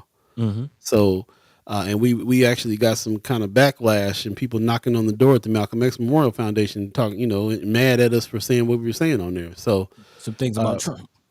yeah, who in there talking about Trump? You got to be real bold to walk up to the Malcolm X Memorial Foundation and banging on the door saying stuff like that. Man. So, yeah, so it's tough. Aries 402 said Todd and Tyler over on Z92. Yep, Okay. yep. I've listened to them a few times. They're definitely that the drive time radio. We got Mhm. we got um the Breakfast Club now on 106.9 in the morning. Yeah. So you know, but we're in the world of local, and Right. that's that means 95.7 The Boss, talking about what's going on in our neighborhoods more. And some things on KIOS that are there sometimes, and then they're open to adding some things to that. So I mean, Mhm. there's what first and foremost, and then of course we have a couple of digital stations, including our own, that Yep. are gaining some speed as well in the black community. So there's some things, and the first question to me is like, who's listening to radio at all anyway? First of all, anybody Mm. listening to radio? Let us know in the chat if you are radio listeners. I know a lot of you have jobs that require you driving, which is why I found the people that have driving jobs are the people that listen to the radio the most. Who's listening to any digital radio stations? What say you about all those things? This story here is just to me another example of a certain voices, progressive voices getting shut down. It's too bad, Mhm. Mhm. you know. Um, but and it's close to our heart because when we started Mind and Soul, that was the thing. It was like we were going to start it based on news. We are going to have neighborhoods, people come in and put their shows together to speak, to let their voices be heard. Doug and Mika show and all these other shows going on because of that fact. Because there was no place for them to be able to speak out, especially on airwaves. So Yeah. how important is that to continue? How important is it that we continue to support 95.7 The Boss? How do we need to figure out something else, a new radio station, and do we need the airwaves again? What say you on any of that? Where do you guys get your news? This goes back to that question. Yeah, and even beyond the news, just the question of music. Do you listen to the radio? Do you listen to the radio? If we were to get back into terrestrial radio, is that something you would support? What do you think about that situation? Also, I'm thinking, I forget his name. Maybe some of you might remember, but there's, I believe, a congressman or a senator that's out buying up a bunch of the radio stations in rural areas, and he has a pretty conservative lean. And when we talk about some of the news deserts across the state, that might be the only radio station that some of those areas have. So yeah, definitely a MTV. landscape to pay attention to. What'd you say? I'm sorry. He was buying radio and TV stations. Yeah, okay, TV too. Hmm. Yeah, interesting. Let me jump in the chat real quick. Yeah. Amy H. Dot says, when the reader was happening, you would talk about being a part of their meetings. Is there a press club that you're in on now? Collaboration? Yeah, we used to go to their editorial meetings regularly. That really was a big thing. There's a new venture that Joaquin is Fox is starting that is going to be hopefully a good collaboration between all the black news groups, and we're about to fire up an editorial meeting there. So more collaboration coming for sure. I'll let him. We'll have him on and have him talk more about his project. But yeah, we've been talking the last maybe 2 weeks or 2 or 3 weeks now, pretty extensively about putting some editorial meetings together again, and really trying to steer the direction and talk about what's happening there. So yeah, you're right. That's something that we really miss. We don't just miss the reader, but we miss the conversations behind what the reader was going to be printing. That Hmm. was happening with some of the reporters and some of the public. So yeah, There you go. very important. Miss Erica Fell says when Rush was on my radio, my landline picked up their signal, and I had to hear him whenever I used the phone. Man, that's I was crazy. I was doing Marriott reservations from home, so I heard a lot. Ooh, Mm, sorry, that's mm, you should have got some hazard pay from Marriott over that. man, something. Hazard pay. Tony Johnson says, watch William King after the show. Honestly, hard to get through rants to hear guests. Yeah, Mm, he got his own style for sure. He right. got that's his station. He got his style. But I love the guests that he's had on Miss Cheryl Weston the other day. Brother Jahi Shabazz. Aisha Bass, Tim Clark has a regular spot on there now. So some of the guests that we don't get to here, he gets to there, kind of in conjunction and correlation for sure. And we definitely have a different style of interview than he does. But when you put them together, man, you getting a story about what's going on in North Omaha. That's what this is about. Hmm. We can't cover it all. You know what I'm saying? Right. Like, so it's got to be some collaboration. Since Omaha Star Audio is too much random national stuff, very little anything local. Yeah, I think she's that's another person. And Terry Sanders over there doing it by herself. So Yeah. so that's another thing to consider as well. When she starts getting a little bit more help, then I think that she's pretty open to really kind of tackle more local things as much as she can. Brother Pena says, I am big time. Yes, I was a travel nurse and now I travel for real estate. So you be on that radio then. You be listening Okay. to them airwaves. Okay. Uh, Ms. Erica said, listening to Rush was physically stressful. Mm. Yeah. Yeah, I can imagine. I can imagine. But yeah, yeah. So again, thank y'all for your input. Again, continue to let us know. We're continuing to put out a poll. Where do you get your information? Do you listen to radio? Is that something you'll be interested in? Yeah, let us know. Absolutely. 827 right now. If you believe in the concept of time, let's jump into some other things we wanted to talk about today. We will have a little bit of an extensive haps later on. So get your haps together, and we'll be talking about some things that's going on this weekend. I'd love to hear from you guys about anything fun happening. If the Man, weather's going to be good enough for me to walk outside, then I might even be able to go somewhere. So yeah. we'll Especially if see. it's food involved. Actually, just sign up before we jump into another story. Did Mhm. anybody make it to that meeting? Is that the community meeting? If you remember, we had the Miss Angie Lawrenson Mhm. from Nebraska for us. I'm just kind of curious. Did anybody make it to that meeting? Did you get the free Big Mamas? Yeah, let us know. I didn't Yeah, get to go. Didn't get to yeah, go. yeah. Let us know if anybody made it, and if there were any big takeaways from that. So just putting that out there. Tony Uh, Johnson got an interesting comment. It says analog radio in Nebraska lets me know what topics people are addressing and what their game plan is. You learn a lot in what they plan to do in these right wing shows. So you listen to the KFAB and that stuff too. Then okay. okay, Hey, Michael Scott used to say you got to know what your enemy's talking about. right, Yeah. Okay. okay, Amy H says I listen to Spotify all the time. So okay. strictly Check out that music. first guy playlist. Check us out. Hey man, don't be promoting the thing we ain't updated in 2 years, 3 years. We can go Hey, update it later. hey, good music is good music, man. I think I got a couple jams on there, man. I need some spins. Go check us out. Go We got, go go check us out. we got season 3 playlist up. We Yeah, in season 7.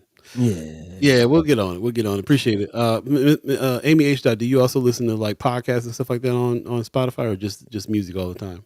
Mm. Yeah, good question. Good question. But yeah, let's go ahead and pivot, jump into the next thing. Shout Yep. out to you, Miss Erica Felt. This next story is kind of for you. She says I turned 54 on Easter, so all of April I'm celebrating. Okay, okay. Shout out to you. And yeah, we'd definitely love to hear your take on this next story. As we pivot, we want to talk about what's going on with the youths, with the The youth. babies. The youth. Yeah, the youth. Yeah, first Sky love the kids, man, and this is something that we should all be looking for because again, we're learning just how impactful childcare and that whole industry is on the bottom line of the state, on the workforce of the state. And apparently, there's a crisis going on. At least let Voices for Children in Nebraska tell it. This coming out of Nebraska Examiner. Again, Voices for Children in Nebraska is an organization that apparently does an annual report on the well-being of children in the state, and its annual report apparently released Thursday. The group has said that they're calling it a child care crisis. They're saying that they actually look at a wide range of data points, ranging from health to economic stability, education, and even juvenile justice. And again, this year they're highlighting the rising cost and challenge of finding childcare and the effect that has on workforce development. Something that again, Ms. Erica Felt has already mentioned. Prices skyrocketing and impacting the bottom line. The report notes that about 17% decline in the number of licensed childcare facilities statewide from 2020 to 2022. John Shirk, who's the research coordinator, says that this is a nuanced policy conversation that impacts not only family budgets, but the very fabric of our society, saying there's no silver bullet, but the team has also offered recommendations that include state tax credits, grants to help open childcare operations in areas of greatest need, i.e. North, South Omaha, and other low income communities. And as of 2022, the last year of the available data, 9 of the state's 93 counties had 0 licensed childcare facilities. Again, I'll repeat that. 9 of the 93 counties had 0 licensed childcare facilities. That goes right along with the news desert. Apparently now there's childcare deserts across the state. And about 23 counties failed to meet the requirements or the needs of licensed childcare providers. So again, it's not just an Omaha area. This is a statewide crisis, apparently, that's happening. And again, it is very connected to the economic fabric of this state. Shirk, who again is the research coordinator, said that while all areas of child well-being were affected by COVID-19, so we're still seeing the effects of that, the early child care and education system took a particularly tough hit and hasn't fully recovered. He said there was about a 30% turnover among child care between 2022 and 2023. Saying this is one of the lowest paying jobs in Nebraska and yet a very high stress job. The report notes progress in recent years, but again, in 2023, there was a Child Care Tax Credit Act, which offered families about a refundable credit of up to $2,000 per child enrolled in care. And there was a tiered approach according to house income, and the credit is offered to parents or caregivers with households incomes up to 150,000 and is capped at 15 million statewide per fiscal year. So there are some resources out there, but again, falling short on the policy. Some of the recommendations that are out there is one, to promote incentives for providers to start childcare operations in childcare deserts, as I just mentioned. Also to ensure that subsidies pay and reflect providers' true cost of operation. That includes updating public subsidy programs to pay providers based on enrollment rather than daily attendance. Also to keep or increase current gross income eligibility for the state child care subsidy. So there's definitely some things out there, some bills that big shout out to Miss Erica Felt. She's been, keeping us on top of that we should and need to be supporting. And then also just some of the spending. I remember Miss Erica Felt letting us know her getting a $1,400 air purifier and saying, she could have paid for a cheaper air purifier, done the same job, and use those funds for supplies and other things. So it's very interesting what some of the subsidies are going towards. But yeah, again, always looking at what's going on with the child care situation. And apparently it's a real crisis that's still going. Well, one of the problems with it is what Miss Erica Feld is saying here. Their focus is not Omaha, but the rest of the state. It's a big problem in rural Nebraska. So that could be can lend to a lot of this stuff. But yeah, this it's good to keep up on this too. We really appreciate that very much. And again, Miss Erica Felt and everybody else that is in Glen Easter and everybody else that's in the child care business. Yeah, we kind of got to keep up with this. Not just in the child care business, but people with kids that need these resources. We don't ask that question too much. Where do your kids go? Where do you take your kids? Or do we have to take advantage of some of the free child care situations in the neighborhood that some of these bigger nonprofit organizations put together? or do you go to neighborhood businesses? Do you go to early child learning? People that do that, like Miss Erica Felt does, like early childhood learning Mm-hmm. with that. So there's a lot of options, a lot of things going on out there, and it's all barely affordable. If Right, right. not even that, to be honest. Yeah, I'll be honest. Like last time, I was there in Omaha last summer. I was there for like 2 months, for a long time with the babies, and I would have loved to put them in Miss Erica Felt's play schoolhouse, but I'll be honest, I couldn't afford it. I just couldn't afford it at that point. And luckily, I got Mama Guy who's retired, who can help with childcare and help with the babies and things like that. But going back to what we were talking about with Angie Lawrence on Monday and the jeopardy of Social Security, like, there could be a near future where even retired people can't afford to, stay home with the grandchildren until like we're going to need to figure out something about childcare in the near future very soon. Very soon.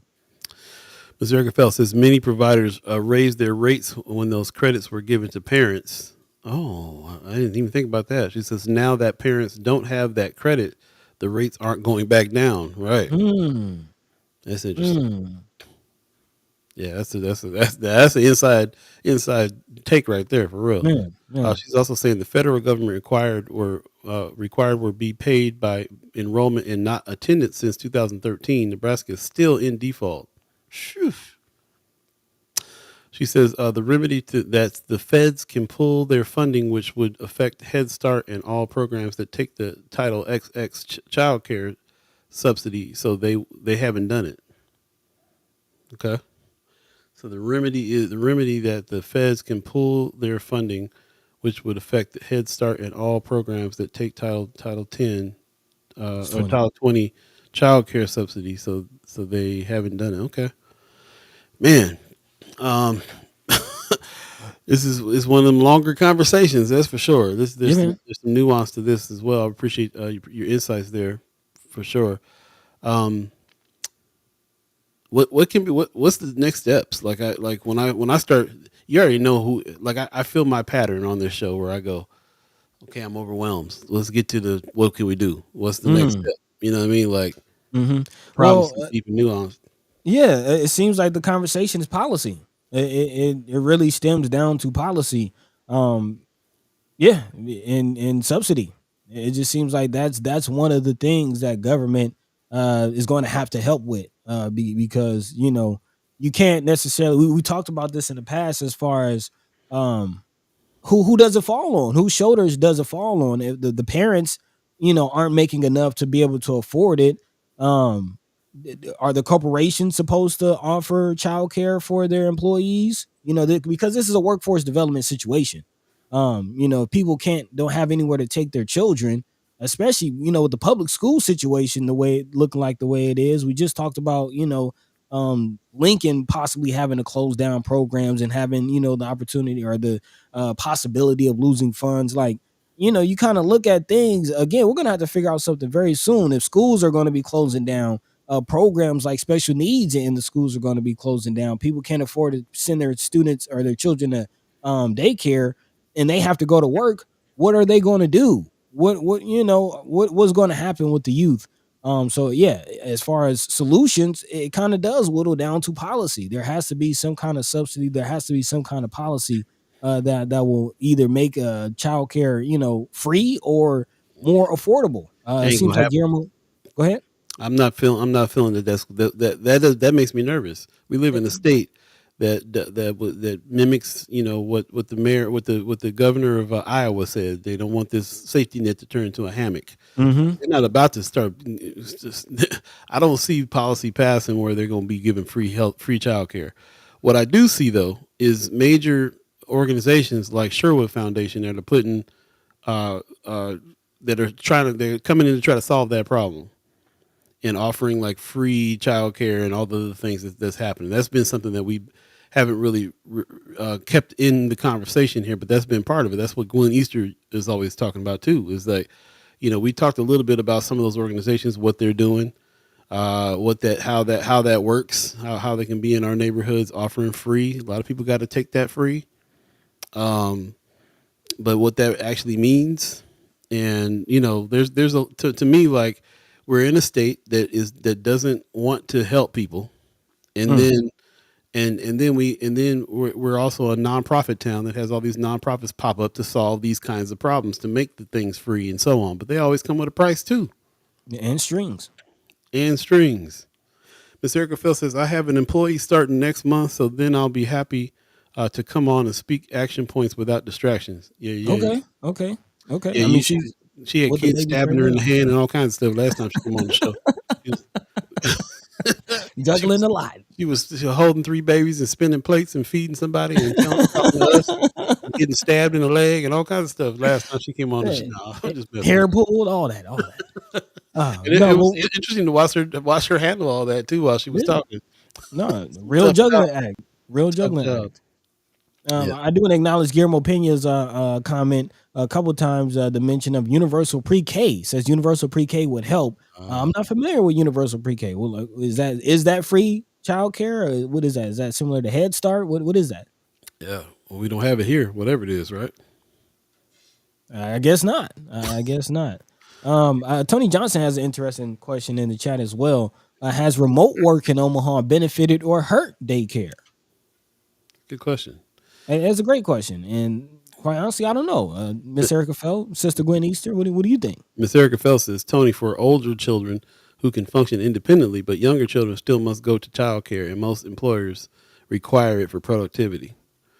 I've been in several situations where I've seen very young children be at the office in the last couple of years. They just Really? go on and bringing them because they couldn't do nothing else. And a lot of employers have been tolerating it because what can you do if they're not paying for childcare? If they know that childcare is not very affordable, and they're too young to leave on their own, sometimes they're bringing them. I've seen that a lot. So that makes sense to me. Older children that'll work. Work if you work remotely. Older children kind of do their thing, but young children need that kind of constant attention. Yeah, yeah. Guillermo Pena also giving more information on the universal pre-K situation, saying it would be in public schooling basically, but we don't have the staff. So what now?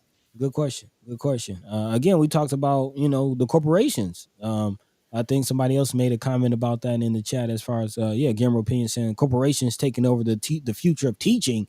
And we talked about like North End Telecommunications and them having I believe there will be a daycare situation in the new headquarters that they're building down on the Deuce. But again, when we talk about that and talk about leaning on, also Tony Johnson, that's the comment I was thinking of, says, why not employer subsidy if tied to parents being able to work? Which is a good point. If the corporations want workers to be able to work, you would think those type of incentives would be provided. But as a business owner, I'm also thinking of, as a possible, future employer. I mean, you talk about having to pay somebody a living wage and then also subsidize them for childcare and provide childcare, and then also, insurance and benefits. And I Employment mean, right. It's kind of a lot. It's kind of a lot to place on corporations. It's kind of impossible to place on the small business is what Right. I'm thinking of. This corporations may be able to handle that. They can definitely handle it because you got to think about the kind of money the CEOs make. Just cut the CEO's pay in half, and then you can probably handle your whole company's child care if you wanted to. But it's the small business that's going to really suffer from that problem. That's what I'm saying. It's such a nuanced situation. Right. You're already providing as much as you can provide. If you're a small business, it's hard to provide all those things, let alone have a child care subsidy as well. So really depends on the business what you can do. A lot of small businesses out here are really going to suffer, and most businesses in the black and brown community, are small business. Mm-hmm. So how does that work? Miss Erica Fell says she's got a employee coming. You already know I'm sure you've had employees before too. You already know everything that it takes to be able to do that. What kind of business you got to be doing to be able to pay that, and so on. So it's a tough call, man. I always feel a little bit like, I hate this. I hate the answers to this subject. For some reason, it bothers me. It bothers me to say employees ought to be paying for your child care. And it bothers me to say that we need policy to come in and provide free childcare. It bothers me to say a solution is a nonprofit organization to come in and do it for free. It bothers me to say everybody in the house got to work just so we can pay a child care provider to watch the kids to work. Yeah. Every solution seems messed up. Let's talk for a second. What's the ideal situation? What would be the ideal situation? Um, what comes to mind is communal. This sounds like, if it's not the corporations, if it's not the government, then we as a community, it takes a village, man. We're gonna have to figure out something as far as. You're talking solutions. I'm saying what would be ideal? Mm, What's the ideal I mean, situation? quite honestly, that would be ideal. If we had somebody in the community that was raising the babies, and this community person, and we had a structure to make sure it was properly funded and crowdsourced or crowdfunded or whatever. I think that would be ideal rather than mega corporation, some nonprofit or what other solution is there? Some mega corporation nonprofit coming in, employees, government. If it's not the community, then who? So to me, that sounds like Miss Erica Felt. That she's a community child care provider Hmm. teacher. You know, if she can get paid, if she can get, we can afford her services, then you got your kids right there in the neighborhood with you. You know what I'm saying? Hmm. You're saying the smaller, not the small, but the more neighborhood oriented childcare is the solution, as opposed to school subsidy, or this subsidy you were just mentioning earlier, to put them to school, get them to school earlier, and Uh, Universal pre-K, you talking yeah, about? the universal, right. That's a better solution than the universal pre-K solution. So like I said, I don't have any answers on that. I'm putting it out there. Like, what is the ideal situation? What is the answer? What's the ideal situation? Mm. Um, Um, Going mhm. back to the chat, I think that so Miss Erica Feld is kind of giving us more information on what's going on with the universal pre-K situation, and apparently it is in Nebraska already. She says universal is free. They are phasing it in at the school site preschools. It can be delivered through in-home and center childcare, but Nebraska may not because it's more profitable for the state to be in. But she says, I believe Kennedy, and I think you're talking about Howard Kennedy, now has birth through preschool. Shaking my head. That's disturbing to me. I offer a second home with values and cultures and honored. Mm. Values and cultures honored, right? That's the other thing about What are they hers as learning? well. Saying it.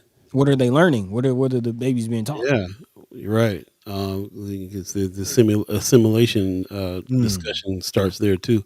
Mm. Also, you just said something about the birth through preschool, which is disturbing.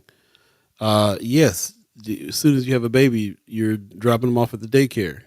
Is that and of course now that says that's because we can't afford to. We ain't getting a living wage in the first place to be able to have a decent job with decent hours and so on, Hmm. or be able to take some time off, Hmm. a decent amount Maternal of time leave. off. Right. That's why man, it's a deep subject for sure. Marianne Williams in the chat says corporations benefit the most from education, but they don't pay for it in taxes. They could pay their fair share and solve some of these problems. Mm. Ooh. Tony Mm. So Johnson tax the rich, huh? says Tony Johnson says Nebraska loves grants. Have these big companies put money into a workforce daycare grant for anybody working in Nebraska needing daycare. Uh these big companies put money into a workforce daycare grant for anybody working in Nebraska. Good idea too. I like that. But isn't that is that not government subsidy? Is that not Now tax he's talking subsidy? about big companies. Big companies put money into a workforce daycare grant, and then Mm. anybody who is working in Nebraska can apply for these grants. It's another way of saying, big companies, corporations, same thing. There, Tony Johnson and Marianne Williams are talking about. Have them come up with some loot, either through taxes or put a grant together or do something in order to, or just have daycare at your job, at your corporation, Mm-hmm. or pay for daycare at your corporation. Mm. Again, we're talking about the corporation doing it. I Um, mean, I guess. I mean, if you look at it, similar to other support jobs, like, regardless of what industry, what business, everybody has an accountant. Everybody has a legal department. Everybody has human resources. Maybe childcare be under human resources at a corporate level. I don't know. Also, Tony Johnson coming with an interesting point. Community daycares at urban leagues. So maybe these other community based Girls Inc., Salem churches, things like that. It's an interesting point. There's a lot of programs for Yeah, older yeah, kids mostly. right. Ms. Erica says many people do need infant child care so they can work because we're the only country that doesn't offer decent parental leave for births or adoptions. Right. Mm-hmm. Marianne Williams says on-site daycares, extended parental leave requires corporations benefiting from TIF to help employees with daycare expenses. Boy, somebody better come in here and write these ideas down. Man, I quite honestly wasn't expecting this conversation to get so deep, man. I appreciate all the comments. This is definitely something we got to continue to talk about. We got 10 minutes left in this thing, Paul. So, I don't want time to get too far away from us. But yeah, man, appreciating all of the comments and the conversation on this. Obviously, huge topic. Yeah, most definitely. Let's go ahead and do a little lightning round before we get to the halves, just so we can Okay. save a little time for that. But yeah, we do want to jump into those a couple more things here, and appreciate everybody's comments in the chat on this subject. We'll definitely come back to it. It's an evergreen topic for us in a big way, anyway. Mm-hmm. So thank you for your insights. Meantime, between time, what else do we want to try to squeeze in here before we get out of here? Yeah, actually, we got into a lot of the big topics. So yeah, again, for our lightning round, before we get out of here, there are some other things to look out for, other things that we want to get into, and yeah, we'll definitely put a pin in this whole child care situation, and maybe we can talk to the senators on Monday about some solutions that they might be seeing. But yes, in our lightning round, there's some other things, especially talking about the senators, some things coming out of the legislature that we should look at, especially going into tax relief. Apparently, there was an unusual move, as reported by Nebraska Examiner. The state legislative committee pulled back and then voted to re-advance on a bill calling for a hike in state sales taxes to facilitate a shift away from property taxes. Talking about LB 388. Again, LB 388. Which is a major property tax relief proposal from Governor Jim Pillen, was voted out of the legislature's Revenue Committee. Again, there was some controversy. Senator John Kavanaugh had to call a hold up, wait a minute, slow your roll, pull it back, because apparently, although, again, the bill made it out of committee, it made it out of committee without an actual draft of the bill being present. So that is kind of concerning. You can't vote on a bill and you don't know, again, what's actually in the draft. Although there was a tentative draft or a draft that was present, the official bill or in any amendments that would be on the bill had not been present and actually would not have been written until after the advancement. So again, shout out to Senator John Kavanaugh for calling a holdup, saying it's not a good way to adopt major tax policy as far as, again, pushing a bill that it isn't actually fully drafted at the moment. But again, there were some things and some questions and actually some concerns addressed, and the actual draft was represented and again re-advanced through committee. So there are some movements in tax and tax law and possibly some changes in property taxes that, again, a lot of homeowners should be looking out for, again, dealing with how things like schools are funded. As we know, schools, again, get a lot of their funds from property taxes, but that could be shifting to sales taxes in the near future. So that's something we will be looking out for. Now, also, again, in other news, if any of you have student loans, you might want to look out for this. Apparently, there's still some battling, some back and forth going on with Biden's plan to again alleviate some student loan debt for thousands, possibly even millions of Americans. Earlier this year, Biden unveiled another round of about 153,000 borrowers who had their student loan canceled. But again, there is a local individual, actually a few individuals, particularly Mike Hilgers, who's joining a lawsuit challenging Biden's effort to diminish college student loan debt. Kansas Attorney General Chris Kobach and appears in 10 other states, again, including Nebraska, will have filed a federal lawsuit earlier this week against President Joe Biden and the Department of Education, challenging the effort to reduce the burden of college student debt by reducing monthly loan payments to near zero, something that I don't know about y'all, but I would love to have.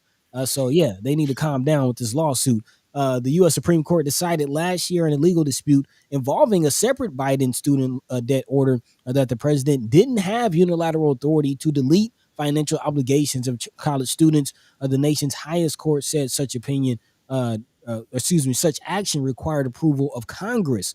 So again, having some attorney generals across the state challenge this is very concerning. Once again, the Biden administration has decided to steal from the poor and give to the rich, apparently says Kobach, who campaigned 2 years ago on the pledge to file multiple lawsuits against Biden, saying he is forcing people who did not go to college, who worked their way through college, to pay for the loans of those who ran up exorbitant student debt.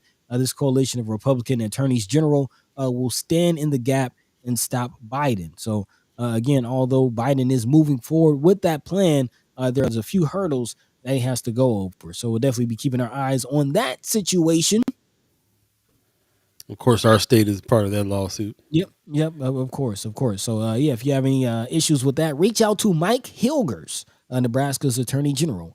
But in other news, this is something we'll definitely have to talk to the senators about on Monday, about Nebraska's public power district and the big bonus that apparently their executives are grabbing, man. Again, John Dent, who's the Nebraska Public Power District's chief nuclear officer, he makes a base of $646,000. That was in 2023. And according to this Flatwater report, he apparently got a bonus of $640,000, which basically doubled his salary to $1.3 million. But why are public power district officials getting a salary of $1.3 million? Could that go towards maybe alleviating some of the power bills of Nebraskans? Again, that bonus made the NPPD executive the highest paid public official of the 14 public agencies.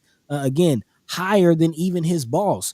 Again, CEO Thomas Kent and a number of other top earners at the Nebraska Public Power District also saw their 2023 salaries padded by significant bonuses, ballooning their total earnings well above Nebraska's other public servants. And you know, when you think of, we have state senators only making $12,000 a year. We have school board members who aren't getting paid anything. It's quite concerning when you see, again, individuals, officials of the Nebraska's public power district getting $1.3 million in the salary. So again, we'll definitely have to put a pin in that. That is the situation. And I would definitely love to hear more from the senators on this situation, to learn more about the structure of Nebraska's public power district and why are they making so much money? Good question. Yeah. That'll do it. Lightning round, there it is. Appreciate everybody that is bearing with us through that. Love to hear your comments on that. When we're not live, put them in Friends of First Sky Omaha, where the conversation continues. There's a group page on Facebook called Friends of First Sky Omaha. Please put your comments in ideas and suggestions over there on that page. So yeah, appreciate it. Don't really have too much time for the haps, unfortunately. Definitely wanted to see if you guys had any, if there was anything that you guys were thinking about doing this weekend. Let us know. It'd be a great thing to find out about whether or not you're doing anything this weekend. Put it in Friends of First Sky Omaha. Instead of going through that, as a matter of fact, I might just give a shout out to Lacey Lamar, who came through, took over First Sky Studios in here in Omaha, which is where I'm sitting right now, and to do the Amber and Lacey show when she was in town. She's usually in New York. She lives in New York now, so she's doing the show with Amber Ruffin, our sister, and she didn't make her flight, so she was in Omaha doing some business, and called us up and said, "Hey, can you help us out? Can we do the show, me and Amber together?" So she came through here, and of course she's around repping the First Sky Omaha shirt now. So shout out to Lacey Lamar. Yep. If you don't know about it, man, you can go to iTunes and Apple Music to get the podcast, or they're live on iHeartRadio as well. I believe you can go back and listen to them there. But the Amber and Lacey and Amber show, it's down. So shout out to them for that. Appreciate them very much. Also, shout out to my sister who sent me a picture of the dude having his Ethiopian coffee ceremony. Okay. The dude. Look at how little he was back in the day. I love it. Little man already getting the coffee culture going down. So shout out to him. And shout out to the fam at Drunk Ship Coffee. Go to drunkshipcoffee.com and order your coffee beans today. The family company, and they have sourced beans from a farm in Ethiopia, and a proud sponsor of the show and of our TikTok page as well, where we do the headlines, your first Sky Omaha headlines. So go check out the news on TikTok. I put some versions of it on Instagram. I don't know if you guys are Instagram followers, but check us out on the Instagram page too. First Sky Omaha, the Instagram page. Definitely check it out. Yeah, Miss Erica says Lacey is working on the Broadway revival of The Wiz, and I'll be seeing it for my birthday. Hey, that's what's up. No. Really, that's really, yeah, I love Man, it. man, Yeah, debut out in New York coming soon on that. man. Okay, Omaha's own Lacey, and I'm sure Amber's behind that too. She's doing Oh, big things on the yeah, stage. that's Amber and Lacey. They do the things together for sure. Yeah, man, beautiful, beautiful. Also, Miss Erica felt letting us know about some haps going on this next Saturday. She says I have to get to work, but please grab your ticket to join me in celebrating getting old. Again, her 54th birthday is coming up. She says at the Benson Theater next Saturday at Tribute at Showtime at the Apollo. Let's eat, drink, and clown. Okay, have a good time. Have a good time. Happy early birthday. Little Studio 54 going down over there. What's happening? Yeah. Studio 54. Okay, I see what you did there. Yeah, appreciate it. We're going to go ahead and get out of here. Like I said, if you got any haps, go ahead and put them in Friends of First Sky Omaha. We will do the same so that we can all maybe convene, do a little living alive with one another this weekend. It's supposed to be good weather, good time to get outside. So we'll see what's happening. Appreciate that. Brooks just give us some bad news. Louis Gossett Jr. just passed away. I saw her asking about that, but I wasn't sure what she was referring to. Man, sorry to hear that, man. Rest in peace. Rest in peace to a legend. To the legend. That's right. Appreciate the news there. Thank you very much for joining us. I felt like I had something else I wanted to tell you guys, but I'll put it in for Sky Omaha if I think of it. Let's go ahead and let people get on about their weekend. Definitely want to hear about what you got going on, though, so please let us know. That's what it was, the Easter bunnies. Last of the stuffed Easter bunnies in bags for sale rest of the weekend in front of my house, 5210 Hartman, 35 or 45. Appreciate that. That's what I was thinking about. Easter weekend coming up. That's what it was. Yep. Because I ain't thinking nothing about Easter, but some people do. So you gotta do what you gotta do. And Mama God has got you covered over there. So definitely check her out. Again, in that chat, she says lots of stuffed Easter bunnies in bags for sale the rest of the weekend in front of my house, 5210 Hartman, 35 or $45. Go hit her up. Get your thing. You ain't got no time to be putting that stuff together yourself. Go ahead and get it from Mama God. She got that style. Man. She got that style on the stuff. And she ain't gonna put it. You ain't gonna put it together like she putting it together. This ain't just your wicker baskets with the with all the packing plastic stuff. Yeah, the plastic. Nah. She'll get you right, man. The kids will love it. Check it out. That's what's up. Okay, so there you go. Appreciate that. Also, looks like something going on. Amy H. Dot says, I'm going to get out of the house in April for a Gasolina Reggaeton rave at Steelhouse. Okay. Yeah, it's going down. Yep. Okay. Man, yeah. Good stuff going on, man. I'm excited about springing. So, and summer too. Like Buddy will be out here in the summertime. Yeah. Trying to plan our little Chat Chimers kickback, all that good stuff. So yeah, that's what's up, man. Appreciate that very much. Tony Johnson, we're talking about Louis Gossett Jr., of course, rest in peace. Tony Johnson said first black man to win a supporting actor Oscar and Emmy. Okay. Man. He's been doing it a long time, man. I can name several things that I remember him in that was that's forever burned in my brain. So he was a great actor. Definitely something else. She said Roots my fave. Yep. Enemy Mine was dope. Yes. Yes. It's interesting, people like that, man, because you feel like you grew up with them. Oh, yeah. Been in your life all your life. Here, know what their voice sounds like. You know what they look like.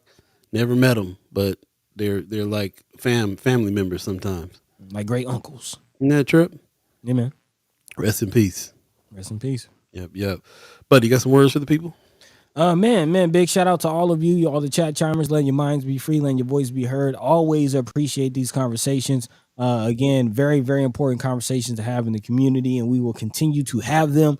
But looking forward to expanding and doing some other things as well. And I'm confident that all of you will be willing to go with us because we've received your support thus far on everything that we've done, man. So we appreciate the support. Again, I say it all the time, but I mean it. We love you. We appreciate you. We thank you. The show, this endeavor, First Sky Omaha, would not be what it is without you, and we need you to keep moving forward in the future, man. So again, let us know what you would like to see. Let us know what you would like to talk about. Let us know where to find you, and we'll try to find you there.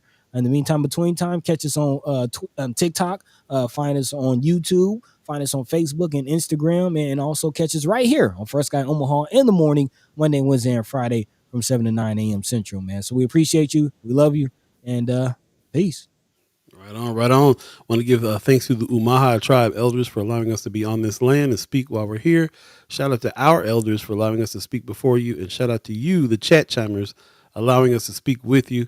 Very, very, very appreciative of all the comments. If you missed any parts of this show, please go back and look at it. Check it out on Facebook and YouTube. Both places have very great comments. And do us a favor and get your account going over here on YouTube and like and subscribe and all that good stuff. We're definitely going to be moving focus over to YouTube more slowly, but we'll be there. So there's just a lot more we can do with the chat over there. So chat chimers are going to end up being over on YouTube. So please, if you don't have an account yet, get that. Also, we'll be putting some of those TikTok headlines that we're talking about in YouTube as well, YouTube Shorts, so that you guys can be able to check that out. And we're firing up Instagram a little bit more these days too. So if you're an Instagram follower, then be on the lookout for First Sky Omaha, the Instagram page. We're just going to try to do as much as we can to reach everybody where they're at. And always give us that feedback. We love to hear where you get your news. Listening to the radio. Are you on Twitter still? What you got going on? Anybody on Trump's truth? On what's the name of his? he got a whole social media thing he tried to put together called Truth. Like there's any truth being spoken on it. Man, just hearing Trump and Truth just didn't, something about that just sounded funny. It did sound funny. Thanks everybody who came through. Pop says thanks for another great week of shows. Have an outstanding weekend and see you Monday. Appreciate you, Pop. Shout out to Milo for loaning me the track that he probably didn't want me to play because it's such early music for him, but still dope. It's cold piece. It's cold piece. Maybe we'll see you out in the street in the weekend. In the meantime, between time, be good to yourselves and everybody be cool. We'll see you soon. Peace. Peace. By the way, Vanglorious. This is protected by the red